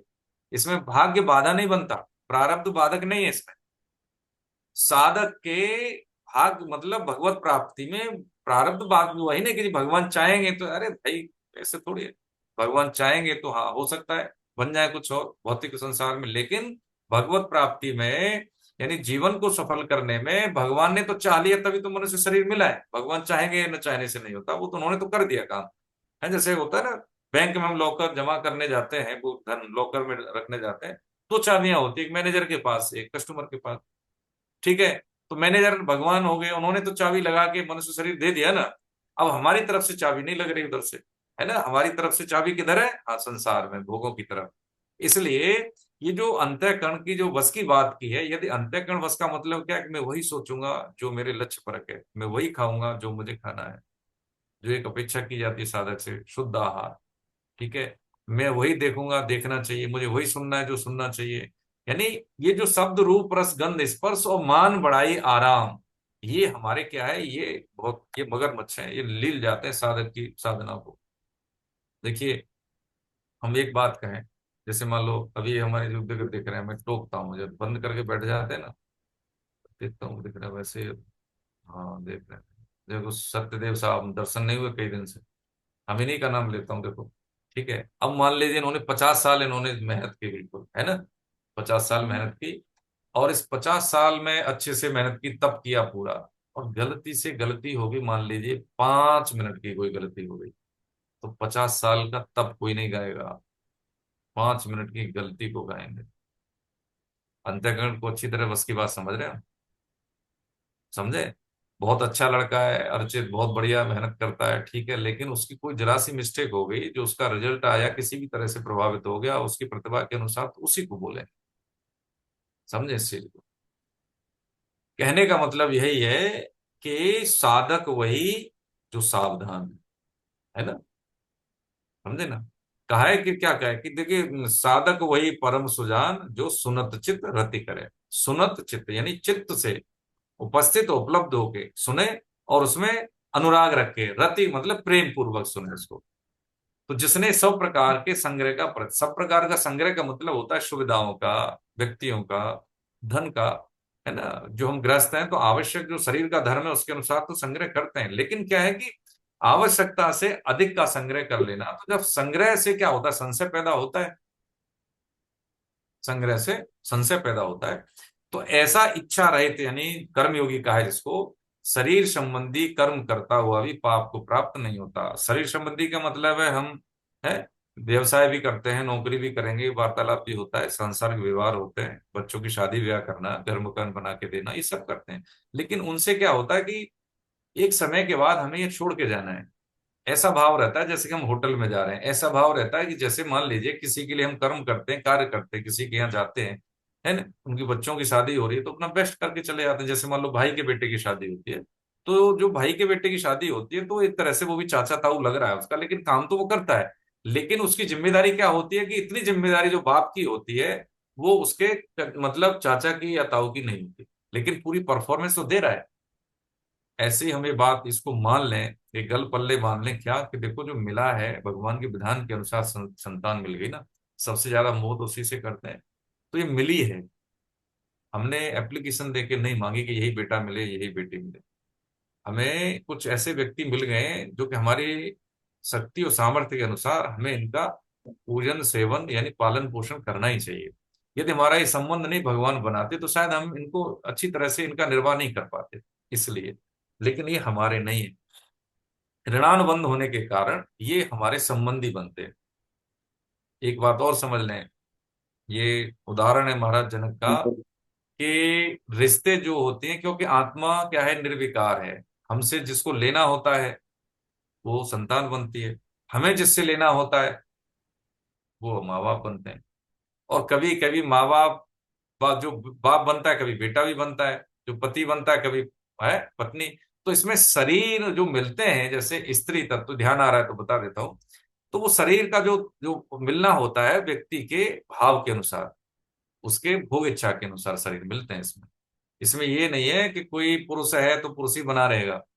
ठीक है, हम समझेंगे पुरुष तो एक ही, अध्यात्म की भाषा में समझे तो पुरुष तो एक ही है। ठीक है, और जो सांसारिक भाषा में समझ रहे हैं तो ये क्या है कि स्त्री शरीर है वो हमेशा स्त्री रहेगा ऐसा भी नहीं है, जो पुरुष शरीर है हमेशा पुरुष रहेगा ऐसा भी नहीं है। ठीक है, शास्त्रों में ऐसा कहा गया है। ये इसमें एक प्रश्न था उसमें सेठ जी का, उन्हीं के जीवन परिचय में एक किताब पढ़ी मैंने, तो उसमें था कि महाराज ये बताइए ये बदलता है क्या, ये जो भाव जो शरीर बदल जाते हैं, कि तो उन्होंने कहा बदल जाते हैं। कि जो ज्यादा वासना युक्त होता है व्यक्ति, ठीक है, उसको शरीर मतलब उसका जो जेंडर चेंज हो जाता है, पुरुष से स्त्री बन जाता है, ऐसा मैंने उनमें पढ़ा है। तो वही चीज मैं आपको निवेदन करूं। ठीक है, मेरा अपना कुछ इसमें होता नहीं। तो ये जो शरीर अंतःकरण अच्छी तरह से जब शुद्ध होना, हम आए शुद्ध होने के लिए है ना। और ये संग्रह का मतलब है हम चिपक जाते हैं ना, ये संग्रह का त्याग करना। और शरीर संबंधी कर्म करता हुआ भी पाप को प्राप्त नहीं होता, क्योंकि स्थूल रूप में कर्म करेगा लेकिन उसको कोई दोष नहीं लगता। जो आवश्यकताएं होती हैं उसको करने के लिए उसका इन्वॉल्वमेंट रहता है, बिल्कुल रहता है। ठीक है, लेकिन ऐसे नहीं करना चाहिए कि भाई ठीक है कि उसमें लिप्त हो जाना, लिप्त होने से बस हम फंसते हैं। हरे कृष्ण। आगे। हरे कृष्ण हरे कृष्ण। ये कत्संगस्य मोक्तस्य ज्ञानावस्थितचेतसा यज्ञयात याचरत कर्म सा समग्रम प्रिय प्रविदीयते। जिसकी अशक्ति सर्वथा मिट गई है, जो मुक्त हो गया है, जिसकी बुद्धि स्वरूप के ज्ञान में स्थित है, ऐसे केवल यज्ञ के लिए कर्म करने वाले मनुष्य के संपूर्ण कर्म नष्ट हो जाते हैं। इस ये श्लोक में ये श्लोक में भगवान कृष्ण ने समझाया है कि कर्म और कर्म योग में क्या अंतर है और अपने स्वरूप को कैसे पहचाने, कैसे जाने कि मैं कौन हूं। पहली बात क्रिया की है। हमारे 90% कार्य तो भगवान स्वयं करते हैं। जैसे पैदा हुए, बचपन आया, युवावस्था आई, बुढ़ापा आया, इसमें हमने कुछ नहीं किया। श्वास का आना जाना, रक्त का नाड़ियों में चलना, ये सब क्रियाएं हमारे शरीर को चलाने के लिए भगवान स्वयं करते हैं। इन क्रियाओं में पाप पुण्य या मुक्ति नहीं होती। और दूसरा है कर्म। हम्म, मनुष्य जब क्रिया से संबंध जोड़कर कर्ता बन जाता है तो वह क्रिया फलजनक कर्म बन जाती है और कर्म से बंधन होता है। तीसरा है कर्म योग। जब मनुष्य निस्वार्थ भाव से दूसरों के हित के लिए या भगवान की खुशी के लिए कर्म करता है तो वही कर्म कर्म बंधन छुड़ाने वाला हो जाता है।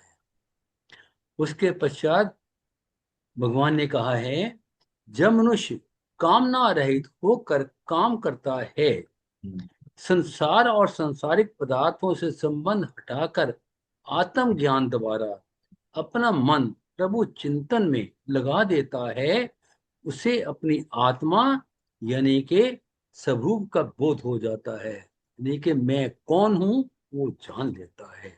हरे कृष्ण हरे कृष्ण। हरे कृष्ण। बहुत बढ़िया। देखिए, इसमें जो हमने समझा है, कौन सा श्लोक था बाबू जी? 23 नंबर ना, 23। इसमें हमने समझा है कि जिसकी गत संगत से मुक्त से, है ना, गत संग से मतलब जो जिसको संग नहीं है, मतलब कर्मों का संग नहीं है, आसक्ति जिसकी मिट गई है, जो मुक्त हो गया है, जिसकी बुद्धि स्वरूप के ज्ञान में स्थित है, ऐसे केवल यज्ञ के लिए कर्म करने वाले मनुष्य के संपूर्ण कर्म नष्ट हो जाते हैं। यज्ञ का मतलब कर्तव्य कर्म है। देखिए, कई बार ये हम समझ रहे हैं, मतलब जैसे होता है ना कि हर स्थिति से प्रकारांतर से समझना। केवल यज्ञ के लिए, यज्ञ क्या है? जो मेरे कर्तव्य कर्म, हम नौकरी करते हैं, ठीक है, धनंजय साहब हैं, देखो जी एयरपोर्ट डायरेक्टर है, ठीक है, तो उनका क्या है कि भाई जो भी एयरपोर्ट के जो सिस्टम को, ऑपरेशन को ढंग से चलाना, ठीक है, यात्रियों की सुरक्षा संरक्षा, उनका जो है डेस्टिनेशन तक सुरक्षा पूर्वक पहुंचना। घर में जाते हैं तो इनका काम क्या है कि ठीक है, माता पिता बाल बच्चे जो भी हमारे गृहस्थ है उसको ढंग से समय देना और उनको जो है जीवन जीने की अनुकूल वातावरण देना। तो अब बचता क्या समय है इनके लिए? इनके लिए कुछ समय नहीं बचता। क्यों नहीं समय बचता? क्योंकि हमारा कर्तव्य वही है, जो हमारे पास काम है वही हमारी पूजा है। इसमें बस एक काम हम जोड़ लें कि भगवत स्मरण, भगवत स्मरण। तो जो हमारी गृहस्थी के कार्य हैं वो सारे कार्य क्या है? वो पूजा हो जाएंगे, बिल्कुल पूजा हो जाएंगे। इसी से अंतःकरण शुद्ध होता है। अंतःकरण शुद्ध होने के लिए कोई अलग से उद्योग करने की जरूरत नहीं है कि बहुत कुछ दान पुण्य, ये ठीक है करने चाहिए, हमने अध्याय 3 में समझा, 3.12 में दान क्या कि जो देना चाहिए। लेकिन अंतःकरण शुद्धि की बात है, कर्तव्य कर्म हमें करना चाहिए। कंफर्ट जोन इफेक्ट हो इसलिए हम न करें तो वो ठीक नहीं, स्वहित में हम न करें वो भी ठीक नहीं है। तो क्या है, मनुष्य के संपूर्ण कर्म नष्ट हो जाते हैं, करने योग्य उसके लिए कुछ नहीं बचता। किसके लिए कुछ नहीं बचता? जिसने दूसरे दूसरे अब में हमारा शरीर भी आ जाता है, जैसे कि हमने समझा है कि जिसने अपने शरीर धर्म को निभाते हुए कर्तव्य कर्म किए हैं, क्योंकि शरीर का भी एक धर्म है, उसको भी हमें पोषण देना है, अनुकूल वातावरण देना है। इसको हमने मेरा मान लिया ना, जब तक हम मेरा ये शरीर है हमारा परिचय, देखिए अपने शरीर को दूसरा हम क्यों मान रहे हैं? शास्त्रों में दूसरा इसलिए माना जाता है क्योंकि जो मेरा है ना, जैसे मेरा वाहन, मेरी गाड़ी, मेरा घर, मेरा नाम, मेरा ये शरीर, तो जब जब जिस जिसके साथ मेरा लगा है वो मैं नहीं हूं। नाम मेरा तो मेरा नाम, मैं नाम नहीं। मेरा शरीर हम कैसे परिचय देंगे? मेरा नाम ये है, मैं स्कूल में पैदा हुआ हूँ, यहाँ रहता हूँ, मेरे पिताजी ये है, मेरा उनका नाम। ये क्या है? इस शरीर को जानने के लिए, समाज में जानने के लिए एक आपको टैग दे दिया। यदि मेरा नाम ये शरीर ही मैं हूं तो शरीर जब छूटता है पूरा तो शरीर तो यहीं रह जाता है, फिर हम कहाँ चले जाते हैं? उसको तो जला देते हैं, फूक देते हैं। इसलिए परिचय हमारा नहीं है। इतनी उम्र हो गई लेकिन हमारा हमें परिचय नहीं मिला प्रभु जी।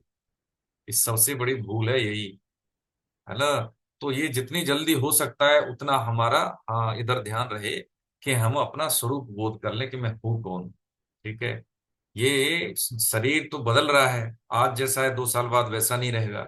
और पद के कारण, प्रतिष्ठा के कारण, धन ऐश्वर्य के कारण हम इस गुमान में रहते हैं, अहम में रहते हैं कि नहीं, तो बहुत बड़ी मूल भूल है। हाँ, ये तो हवा जैसे भरी होती है ना गुब्बारे में, बस ऐसे ही जरा सा पंचर हुआ तो पता नहीं गुब्बारा कहाँ गया। ऐसे ही ये है। तो किसके संपूर्ण कर्म नष्ट हो जाते हैं?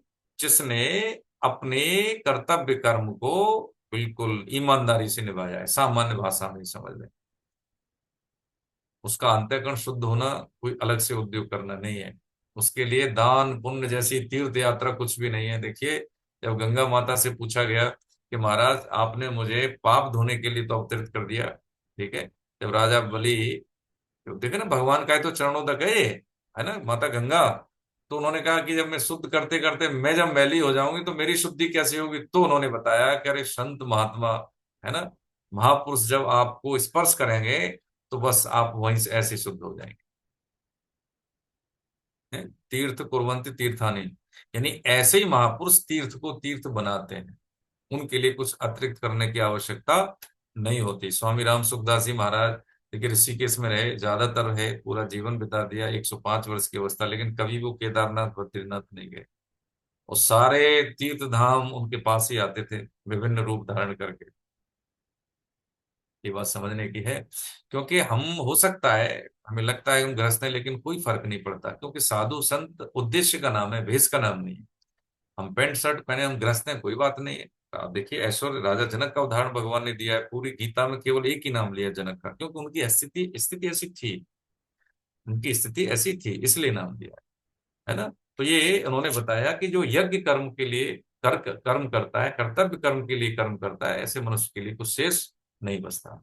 अब यहाँ से 24वें श्लोक से लेके 30वें श्लोक तक देखिए छोटी छोटी सी बातें भगवान बता रहे हैं कि हम दैनिक जीवन में भगवान का ही भजन करते हैं, भक्ति करते हैं, लेकिन हम ये मानने को तैयार नहीं होते कि हम भगवान की भक्ति कर रहे हैं। इतना हमारा स्थूल बुद्धि हुआ कि उनका जो संग है, हम उन्हीं के अंश हैं, लेकिन उधर हमारी स्थिति कैसी है कि हम उनको विमुख अपने आप हम हुए पड़े हैं, है ना। जैसे कहा जाए कि मान लीजिए किसी व्यक्ति को जिस डाल पे बैठा है, ठीक है, हम क्या कर रहे हैं, उसी डाल पे बैठे हैं और काट रहे हैं हम, बस वही है कि जो हमारा उद्देश्य, हम उस ट्रेन में बैठे हैं, ठीक है, हमारे लिए ट्रेन भी खड़ी है, सब कुछ हो गया, लेकिन उसमें बैठना नहीं चाहते, यानी कि जो लक्ष्य परक चीजों को हम क्या एकदम से दरकिनार कर देते हैं। देखिए हमने देखा है, करीब पिछले 5 6 7 साल का अनुभव रहा है कि जिन्होंने, जैसे होता है ना कि दैनिक जीवन में हम जैसे डॉक्टरी पढ़े हैं या कुछ भी कैरियर के लिए हम कुछ भी सिलेबस के अनुसार काम करते हैं, उसको पढ़ते हैं, परीक्षा देते हैं, जिन्होंने ऐसी गीता पढ़ी है प्रभु जी, मार्वलस, 10 महीने में मैंने आमूल चूल परिवर्तन देखा उनमें, बोलने के तरीके, बॉडी लैंग्वेज, उनका चिंतन, उनका मतलब फेस का भी अलग से मतलब होता है ना कि चेहरे का एक ऑरा होता है, आभा मंडल, उसमें परिवर्तन देखा है। मतलब उनका जो बुनियादी जो स्ट्रक्चर है, जो सॉफ्टवेयर है, उसमें परिवर्तन आया। क्योंकि जब व्यक्ति भौतिक दृष्टिकोण से ही आध्यात्मिक दृष्टिकोण को अपनाता है, जैसे जो भौतिक उपलब्धि के लिए हम मानक अपनाते हैं वही अध्यात्म में अपना लेते हैं ना, तो पक्की सफलता मिलती है और जरूर मिलती है। लेकिन अध्यात्म को हम अहम ही ले लेते हैं। जब हम बैठते हैं गीता को तो ऐसे ही बैठ के ऐसे ही सुन लिया, इधर देख लिया उधर देख लिया, खाना भी बना रहे हैं, खा भी रहे हैं, इधर भी सुन रहे हैं, फोन भी हो रहा है, वीडियो ऑफ कर दिया, तो क्या है कि वो हमने उसको वैल्यू नहीं दी ना। है जैसे हम जाते हैं गाड़ी में भी बैठते हैं तो उसको प्रणाम करते हैं, स्टीयरिंग को प्रणाम करते हैं, क्या भगवत स्वरूप है, हमारा ये मानना है। जब हम है जाते हैं ऑफिस में जाते हैं तो सीट को प्रणाम करके तब बैठते हैं कि मैं अब अपनी सेवा इस पर करूंगा। ये भाव हमारा गीता के अध्ययन की तरफ नहीं होता। कोई बात नहीं कि हम कैसे भी बैठ सकते हैं, पढ़ सकते हैं, जो भी हमारे लिए सहजता हो पोस्चर में बैठने की, उसमें कोई दोष नहीं, लेकिन डेकोरम होना चाहिए, शुद्धता के साथ के मैं अब गीता पढ़ रहा हूँ, हफ्ते में 2 घंटे में अपने वैल्यू एडिशन के लिए दे रहा हूँ, इससे मेरी विचार शक्ति प्रभावित होगी, इससे मेरी कार्य करने की पद्धति प्रभावित होगी, इससे मेरा जो स्वास्थ्य प्रभावित होगा, इससे मेरी परवरिश प्रभावित होगी, है ना। तो ये जीवन का जीने का पूरा धरातल इस पर निर्भर है, उसको उसको क्या करें, उसको महत्व नहीं दे रहे। यानी हम सही मायने में कहें तो नींव को हम निकाल रहे हैं, बिल्डिंग से नींव को कमजोर कर रहे हैं, वो बात है। ठीक है, 24वां श्लोक पढ़े प्रभु जी। अब यहाँ इंगित कर रहे हैं कि हमें इतनी यज्ञ हम करते हैं, 24 से लेकर 30 तक बताएंगे, लेकिन उधर हमारी दृष्टि नहीं है, तो ये इसमें कोई कमी है तो उसको हम सुधार लें। हरे कृष्ण। 24वां श्लोक। श्रद्धा जी आप पढ़ सकते हैं। हरे कृष्ण। पढ़िए। हरे कृष्ण सर। हाँ प्रणाम। हरे कृष्ण। ब्रह्मार्पणम ब्रह्महर्वि ब्रह्मार्जनम ब्रह्मणाहुतम ब्रह्मेव तेन गंतव्यम ब्रह्म कर्म समाधिना। हरे कृष्ण। हरे कृष्ण। इस यज्ञ में अर्पण अर्थात जिसे अर्पण किया जाए वे स्तृप त्रुआ आदि पात्र भी ब्रह्म है। हव्य पदार्थ तिल जौ घी आदि भी ब्रह्म है और ब्रह्म रूप कर्ता के द्वारा ब्रह्म रूप अग्नि में आहुति देना रूप क्रिया भी ब्रह्म है। हम्म, ऐसे यज्ञ को करने वाले हम्म, जिस मनुष्य की ब्रह्म में ही कर्म समाधि हो गई है, उसके द्वारा प्राप्त करने योग्य फल भी ब्रह्म ही है। बहुत बढ़िया। हरे कृष्ण। हरे सर, कृष्ण। इस श्लोक में यह श्लोक जो है यह भोजन मंत्र के रूप में प्रसिद्ध है। बिल्कुल। श्लोक को हम बहुत अच्छी तरह से बोलते भी हैं और भोजन करने से पहले इसको बोल करके भोजन को प्रणाम करके करते हैं। जी इसको जी। हम ब्रह्म का रूप दिया गया है। हम्म, हम जो भी कार्य कर रहे हैं तो ब्रह्म को अर्पण कर रहे हैं। और इस यज्ञ में अर्पण करना, हम हवन करते यज्ञ करते, उसमें जो आहुति देते या जो स्त्रुव है स्त्रुवा है वो आदि पात्र भी ब्रह्म ही बताए गए। कि जो भी कार्य है वो ब्रह्म को मानकर हम उसे अगर ब्रह्म मानते हैं तो हमारा मन ब्रह्म समाधि में लीन होने लग जाता है। कहने का तात्पर्य यह है कि करण उपकरण सामग्री क्रिया कर्ता यह सारे ही ब्रह्म स्वरूप है। बहुत बढ़िया। ब्रह्म यज्ञ है, यह ब्रह्म यज्ञ कहा गया है। सृष्टि के कण कण में ब्रह्म व्याप्त है। भोजन करते हैं तो हमारा हाथ भी ब्रह्म है। भोजन पचाने की क्रिया जठराग्नि जो करती है वह भी हमारी शुद्ध आत्मा के द्वारा ब्रह्म में ही समाहित होती है। इसलिए कहा गया है कि इस प्रकार का अनुभव करने वाले सभी मनुष्य, इस सभी को ब्रह्म मानने वाले सभी मनुष्य ही ब्रह्म कर्म समाधि में लीन हो जाते हैं। वासुदेव ही सर्वम, सभी जगह हम सूक्ष्म से सूक्ष्म रूप को भी अगर उसको ब्रह्म मानते हैं तो वह हमारा ध्यान उधर कृष्णार्पण वस्तु में या ब्रह्मार्पण वस्तु में लिप्त होता है। हरे कृष्ण। हरे कृष्ण। देखिए बहुत सही बात। हम सामान्य भाषा में समझे, जैसे इसमें भावार्थ में देखेंगे 18वें अध्याय में, 13वें अध्याय में, 9वें अध्याय में 2 बार कहा, उस मतलब 16वें श्लोक में कहा, 15वें अध्याय में, भागवतम में भी कहा है, तीसरे स्कंद में। तो ये यही बात कही है, हमें समझ में आती नहीं है, लेकिन बात तो सत्य देखो वही है। समझ में कैसे आए कि जैसे हम ये समझे कि भाई, हम कहें कि भाई सामने बैठे आप सब ईश्वर का ही रूप है, वास्तव में बिल्कुल सही है, ईश्वर का ही रूप है। माता पिता ईश्वर का रूप है। पति पत्नी, पत्नी भी जैसे हमारे जीवन में आती है तो वो भी हमारी वंश वृद्धि के लिए भगवान ही पत्नी रूप में आए। ठीक है। माता पिता का सुख देने के लिए बेटी बेटा भी ईश्वर का ही रूप होते हैं, बात तो यही सही है।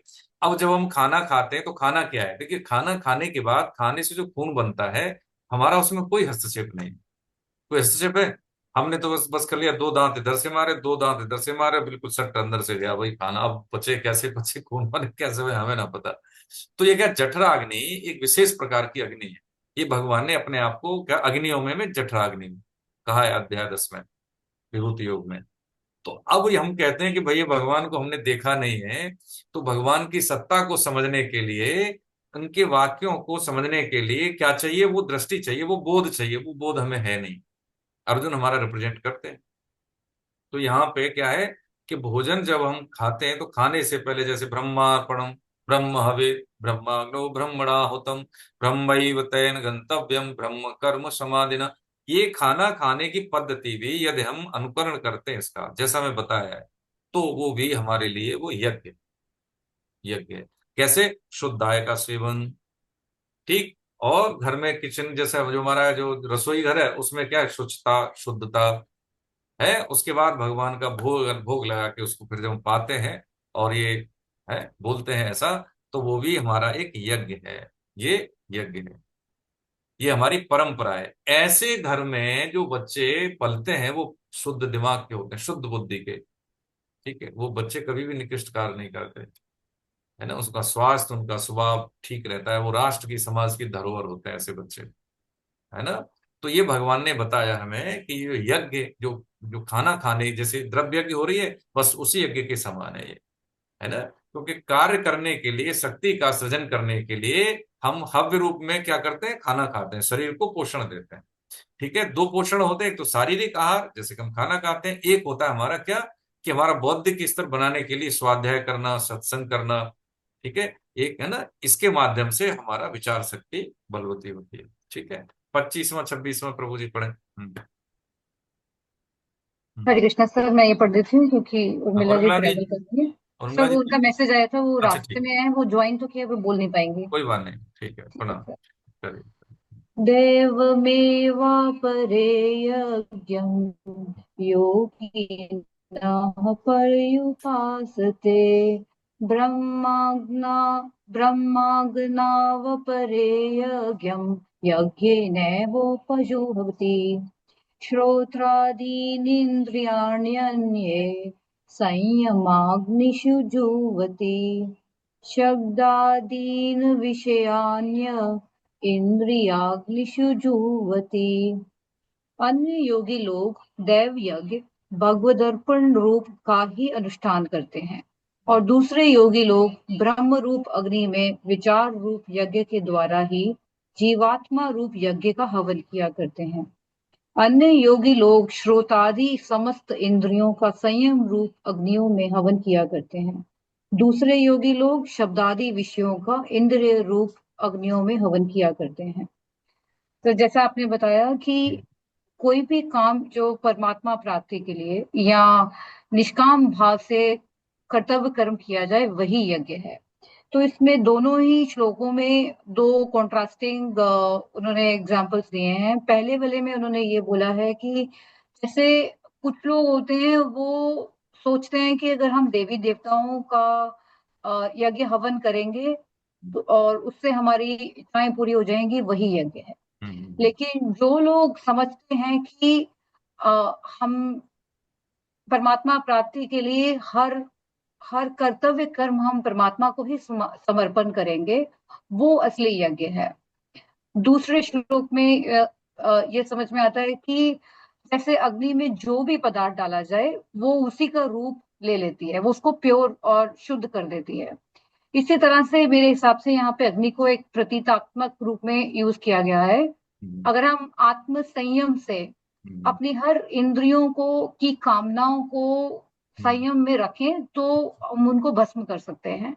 इसमें भी दो कॉन्ट्रास्टिंग बोले हैं उन्होंने बोला है कि कुछ लोग हठ से अपनी इंद्रियों को कंट्रोल करते हैं लेकिन अंदर अभी भी उनकी कामनाएं जगी रहती हैं, वो ठीक नहीं है। इसकी बजाय आप अपनी इंद्रियों को पूर्ण तरह से ये अगर मान लें कि सब कुछ परमात्मा के लिए ही है, जो भी आप कर्म कर रहे हैं सबका सब ध्यान पूरा इंद्रियों का उन्हीं के ऊपर है, तो वो असली यज्ञ है।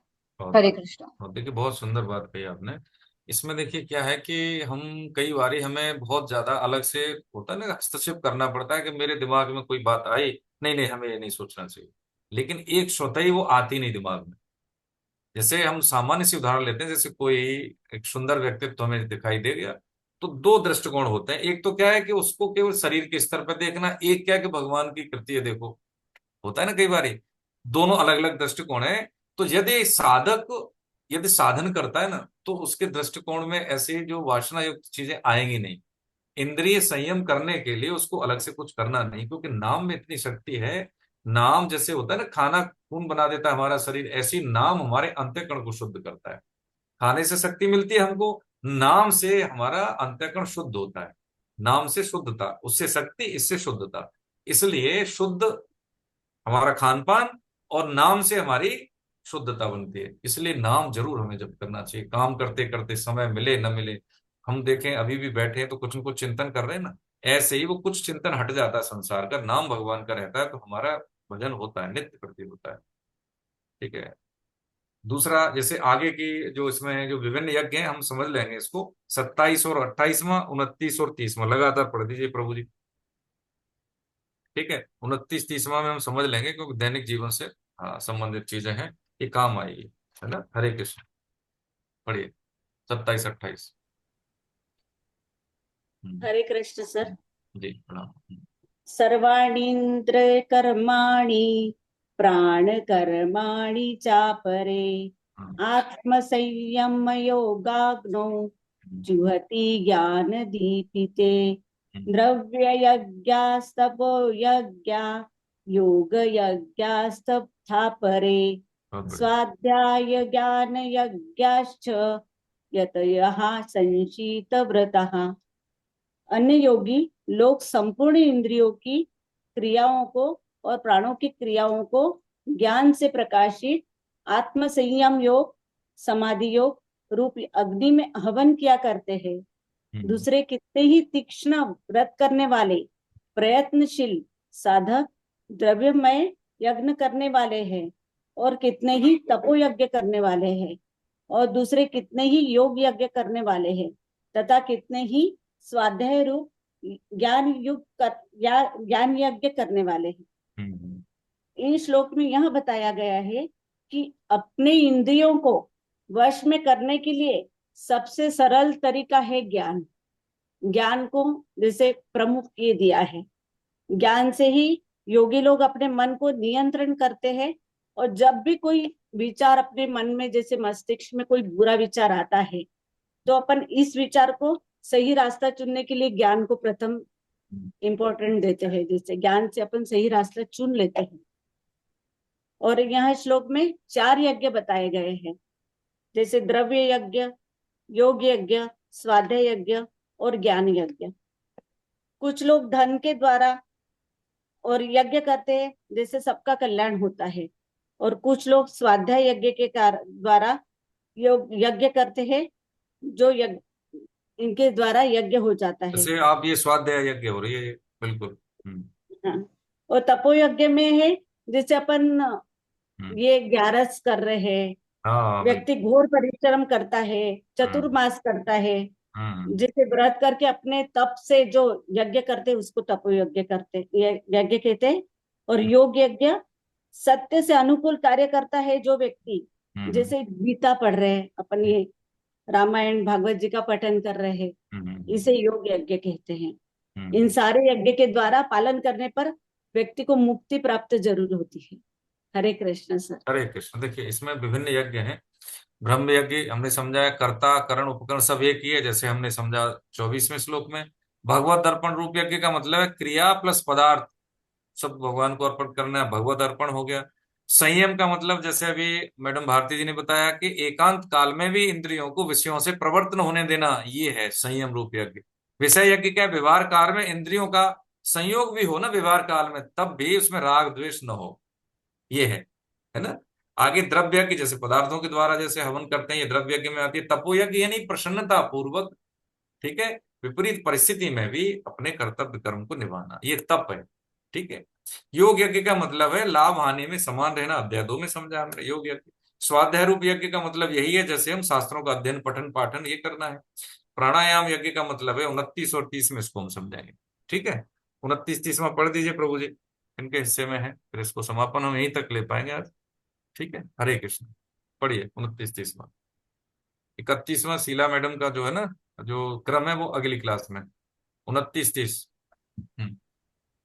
मैडम आदरणीय धनंजय जी पढ़ सकते हैं।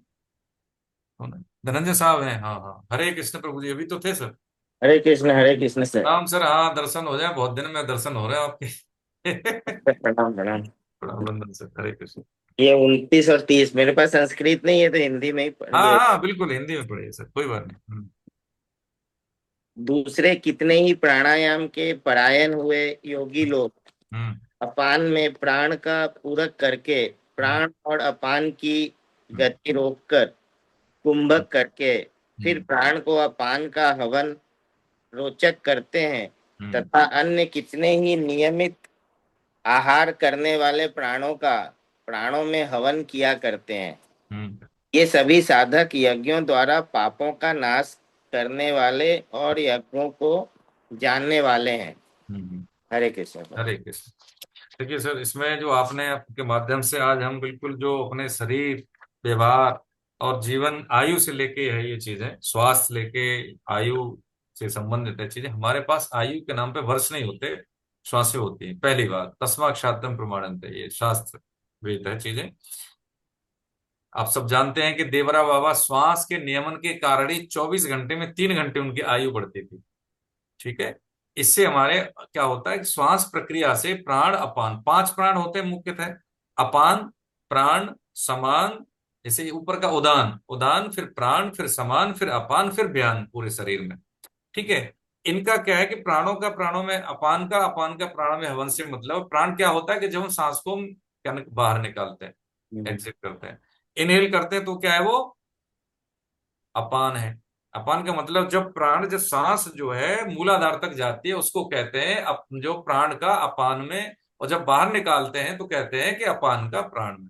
ये है, इसका मतलब है कि हमारी जो श्वास है वो टॉप से लेके टो तक जानी चाहिए, कहने का मतलब इसमें ये है। तो इससे होगा क्या कि जो हमारे प्राणों का आयाम है, जिसको हम प्राणायाम कहते हैं, यानी प्राणों का नियमन होता है। नियमन का मतलब क्या, रेगुलेटिंग रिदम में सांस होती है। अभी हम क्या है कि 15 से ज्यादा सांस ले लेता है, कोई कोई 12 लेता है, कोई और कम लेता है। तो जिस अनुपात में कम सांस है उसी अनुपात में उसकी आयु का रेशियो बढ़ता है। पहली बात। दूसरी बात भगवान ने बता रहे हैं आगे, श्वास लेने की तरीका क्या है कि धीरे धीरे श्वास लेना। जैसे पहले क्या था, उसको पूरक, सांस को अंदर लेना उसको पूरक बोलते हैं। रोक लेना उसको कुंभक बोलते हैं। बाहर निकालना उसको रेचक बोलते हैं। तो जो इसमें रेशियो दिया है 4, 16 और 8 का, वो है कि इनहेल जब करेंगे तो 4 भगवान नाम के साथ, रोकेंगे 16 भगवान नाम तक, और एग्जिट करेंगे 8 भगवान नाम। तो जैसे राम ले लें, राधा ले लें, ऐसा नहीं कि पूरा कोई श्लोक बोले वो भगवान नाम नहीं, नाम भगवान का नाम। तो धीरे धीरे धीरे धीरे हमारी रिदम आ जाएगी। इसका परिणाम देखिए क्या होगा। परिणाम ये होगा, जैसे हमारे अष्टांग योग में, ये हम ध्यान योग की बात समझ रहे हैं। हाँ, ये प्रकरण ध्यान योग का है पूरा। ये है तो बहुत लंबा, लेकिन काम भर का समझ लेते हैं। इसी पे हम आज यहीं पे समापन करेंगे कि जैसे यम, नियम, आसन, प्राणायाम, प्रत्याहार, धारणा, ध्यान, समाधि, 8 होते हैं, ये सब जानते हैं।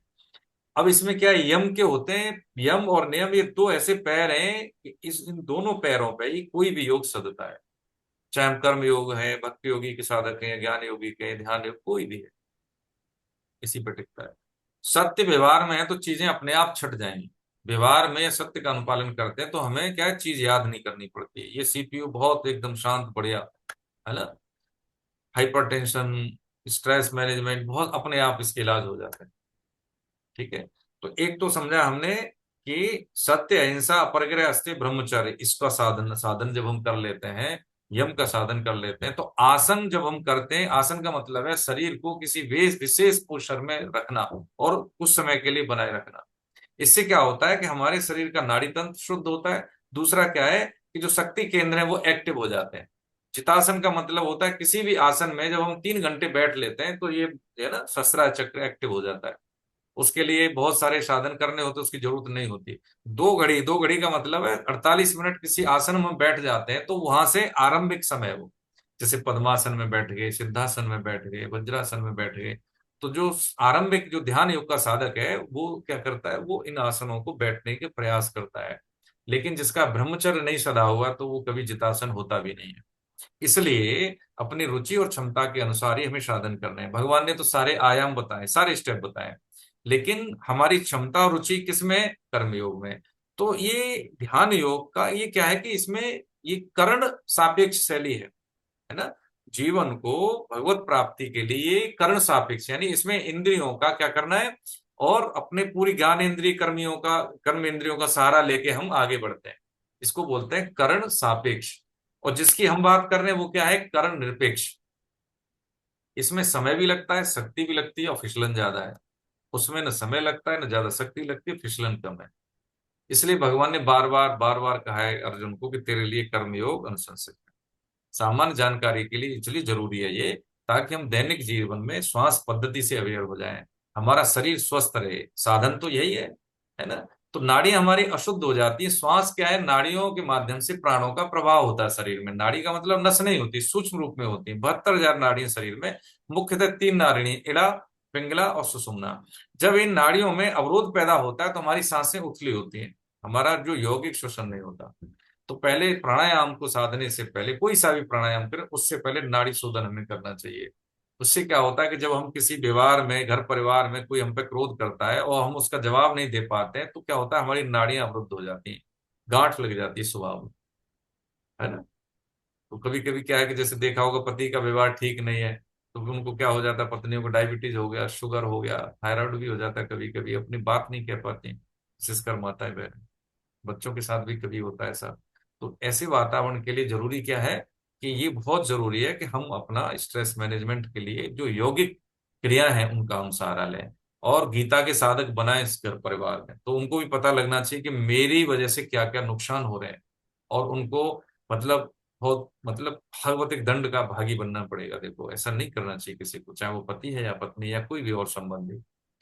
इनको इनको प्रेम का मतलब है कि उनको मतलब सुख के लिए अपने आप को निछावर कर देना, है ना। ये सब चीजें ठीक नहीं है। तो गीता एक पद्धति दे रही है हमको ये।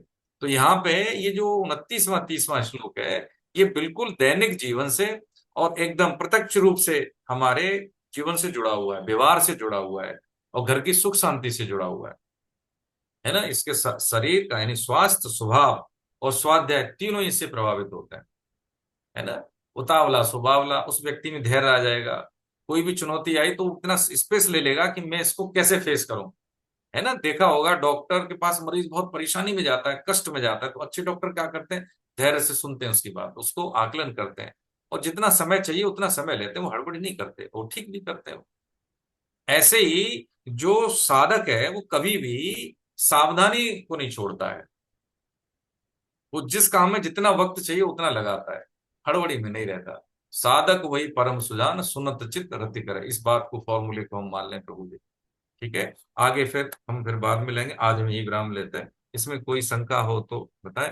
अगले हफ्ते हमारे यहाँ लखनऊ में बाल संस्कार शाला है, तो संडे को क्लास होगी नहीं, है ना। इस फिर 8 तारीख के बाद जो संडे आएगा उसमें हम सेवा में उपस्थित होंगे। ठीक है, हरे कृष्ण हरे कृष्ण। मैडम सबको कैपेसिटी दे दीजिए अपनी बात कहने की, यदि कोई किसी का कोई है प्रश्न या शंका या कोई टिप्पणी हो, कुछ छूटा हो हमसे तो आदेश है, आप बताएं हमें। हरे कृष्ण। हरे कृष्णा सर। प्रभु जी प्रणाम। हरे कृष्ण जी भैया। हरे नरेंद्र। कृष्णा सर। हरे कृष्ण। सर एक हम्म जो ये हम्म। प्राण वाली जो बात है ना, वो एक बार दोबारा रिपीट करें। अच्छा अच्छा, ये प्राण का पान। प्राण वाली ये थोड़ा सा, कुंभक क्या होता है, पूरक और रेचक में क्या थोड़ा सा हम्म। अंतर है, ये क्या है? पूरक का मतलब होता है सांस को लेना, धीरे धीरे लेना, फिर जी। उसको रोक लेना। कुंभक का मतलब है अंदर रोकेंगे तो उसको आंतरिक कुंभक बोलते हैं। अब जैसे सांस हमने ली, रेचक हो गया, रोक ली, कुंभक हो गया, आंतरिक कुंभक हो गया। फिर धीरे धीरे निकालेंगे, पूरक, कुंभक, रेचक, उसके बाद बाहरी सांस को रोक दिया, ये होगा बाह्य कुंभक। कुंभक का मतलब होता है स्तंभन, रोकना। रोकना। रोक। मतलब ये कुंभ का कोई आकार नहीं है ना इसमें? नहीं नहीं, आकार कुछ नहीं, जैसे हम जैसे बैठे हैं, आपके सामने बैठे हैं हम, धीरे धीरे सांस ले रहे हैं, ठीक है। हाँ। अब रोक दी यहीं पे, ये हो जी। गया आंतरिक कुंभक। फिर धीरे धीरे जैसे जो हमारी स्थिति अब सांस रोकने की नहीं रही, हमें सांस को करेक्ट। निकालना ही है, तो धीरे धीरे निकालेंगे, है ना, 8 भगवन नाम तक। फिर बाहरी हमने रोक दी, बाह्य कुंभक, सांस, शरीर एकदम, स्टोमक हमारा एम्प्टी हो गया, एकदम खाली हो गया, बाहर है। फिर जब हम सांस लेंगे धीरे धीरे, तो पूरा फेफड़ा एकदम से हमारा काम करेगा। तो जब हम करेक्ट। ओम बोलते हैं ना, तो हमारी जो गाना, जैसे हम गाना गाते, कीर्तन गाते हैं, तो हमारी तान बढ़ जाती है, लंबी लेंथ बढ़ जाती है हमारी, उसको गाने की, मतलब अंतरा पूरा गा लेते हैं हम, बीच में सांस नहीं टूटती, सीधा लाभ अच्छा। मिलेगा। जो सिंगर होते हैं देख लेना कितनी देर तक ओम बोलते हैं। ये नहीं, हमारा अभी किन्हीं से समझा कि वो जैसे अगर श्वास लेंगे उसको पूरक बोलेंगे, और पेट में कुंभ की तरह फुला दो उसको तो कुंभक बोलेंगे। हाँ बिल्कुल, आंतरिक ये कुंभक, बिल्कुल। और कुंभ। बिल्कुल बाहर सांस को रोक देंगे, पेट पिचक जाएगा, तो उसको बाह्य हाँ। कुंभक बोलते हैं। अच्छा, तो अंदर अगर कुंभ की तरह फैलता है तो ये भी आकार का रूप भी कुंभ की है, हाँ रोकना। बिल्कुल बिल्कुल ओके। कुंभक। ओके, ठीक है, थैंक यू। अरे राधे राधे। राधे हरे राधे। कृष्ण। अरे हरे कृष्ण हरे जी। कृष्ण। हाँ, आदरणीय तारा जी मैडम कुछ कहना चाह रही हैं जी। जी। नहीं, इसमें कुंभक का मतलब ये होता है हम्म। कि जब भी हम श्वास को भरते हैं अंदर पेट में, चाहे वो पेट फूले या न फूले, लेकिन श्वास को अंदर भी रोक के रखना आंतरिक कुंभक कहलाता है। और बाहर श्वास को जब हम बाहर निकाल देते हैं, बाह्य कुंभक। उसमें पेट हमारा अंदर पिचके न पिचके, हम्म। लेकिन श्वास को बाहर रोक कर रखना बाह्य कुंभक कहलाता है। देखिए तो उसमें एम्पटी पेट का, का हाँ, फूलना और फूलने और पिचकने से कोई संबंध नहीं है इसका। देखिए इसमें विश्लेषण का मैं एक वीडियो सुबह की क्लास में डाला था, वो भी हम देख रहे हैं, जो योगी जी हैं वो बताएंगे प्रॉपर, क्योंकि इतना समय होता नहीं, ये पूरा करीब 40-45 मिनट लगते हैं इसमें। जो टर्मिनोलॉजी है, सामान्य सी बात है, पेट अंदर ऐसा तो नहीं जाता एकदम पिचक गया, वो क्या नॉर्मल जैसे हम सांस लेते हैं उसमें एयर नहीं होती, इस मतलब खाली होता है वो, सांस नहीं होती। धीरे धीरे जैसे सांस हम निकालेंगे तो चली गई और बाहर रोक दिया, ये वायु कुंभक है। ठीक है, सावधानी से समझे हम शब्दों को। और जब हम इनटेक करते हैं, सांस को इनहेल कर लिया और रोक दिया, ये आंतरिक कुंभक है, इतनी सी बात है। कुंभक का घड़े के आकार से लेना देना नहीं है, ठीक है भैया। बिल्कुल सही। हाँ। हाँ, घड़े के आकार से लेना देना नहीं है, इसलिए मैं स्पष्ट कर रहा हूँ कि हम जो एक वीडियो डालेंगे, आप उसको समझ लेना अच्छे से, बहुत विस्तारित वीडियो, बहुत बढ़िया है। और वो प्रशिक्षक हैं, दिल्ली यूनिवर्सिटी में प्रशिक्षक हैं वो, मित्र हैं हमारे, तो वो आपको अच्छे से बताएंगे। हाँ, हरे कृष्ण। मैडम तारा जी कुछ करें, हैंड रेज था उनका। जी, और किसी का कोई हो तो बताएं प्रभु जी। अंकुर जी, आदरणीय विक्रम सिंह साहब, हरे कृष्ण प्रभु जी। केटी वर्मा साहब, प्रणाम सर, दर्शन हो रहे हैं आपके। कल्पेश जी, हरे कृष्ण। विकास गुप्ता जी, हरे कृष्ण सर, हरे कृष्ण। हरे कृष्ण। तारा जी मैडम, बोलिए बोलिए, हाँ अपने आप को अनम्यूट कर लीजिए। सब कैपेसिटी सबको दी हुई है, अपने आप को अनम्यूट कर सकते हैं। मेरा मेरा मेरा क्वेश्चन है कि जी तत्व ज्ञान क्या होता है?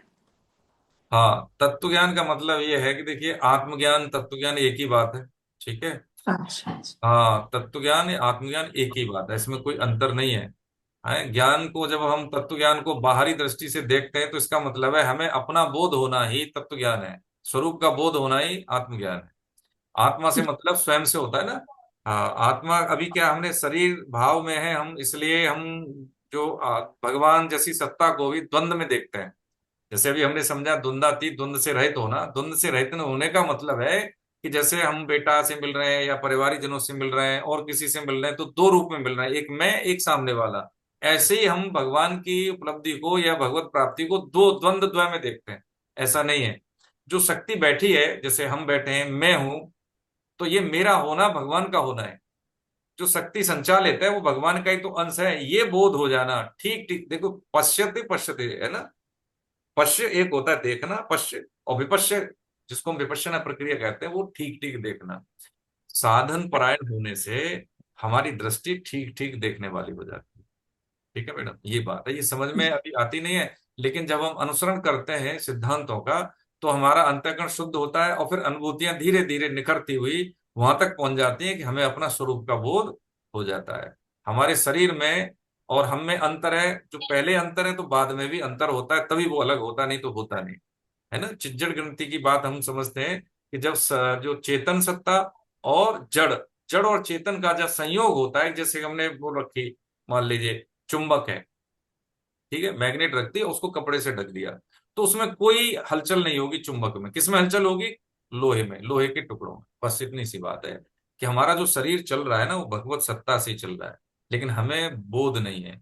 ये बोध हो जाए, इसी को तत्व ज्ञान कहते हैं। और बोध ठीक है, कैसे होगा? Thank you. जी थैंक यू। हाँ, ये है, ठीक है। हरे कृष्ण, प्रणाम। और किसी का कुछ कंक्लूड करें? हरे कृष्णा भाई। हरे कृष्ण, प्रणाम जी। कुछ कहना चाह रहे हैं आप? नहीं सर। गोविंद जय जय गोपाल, जय जय गोविंद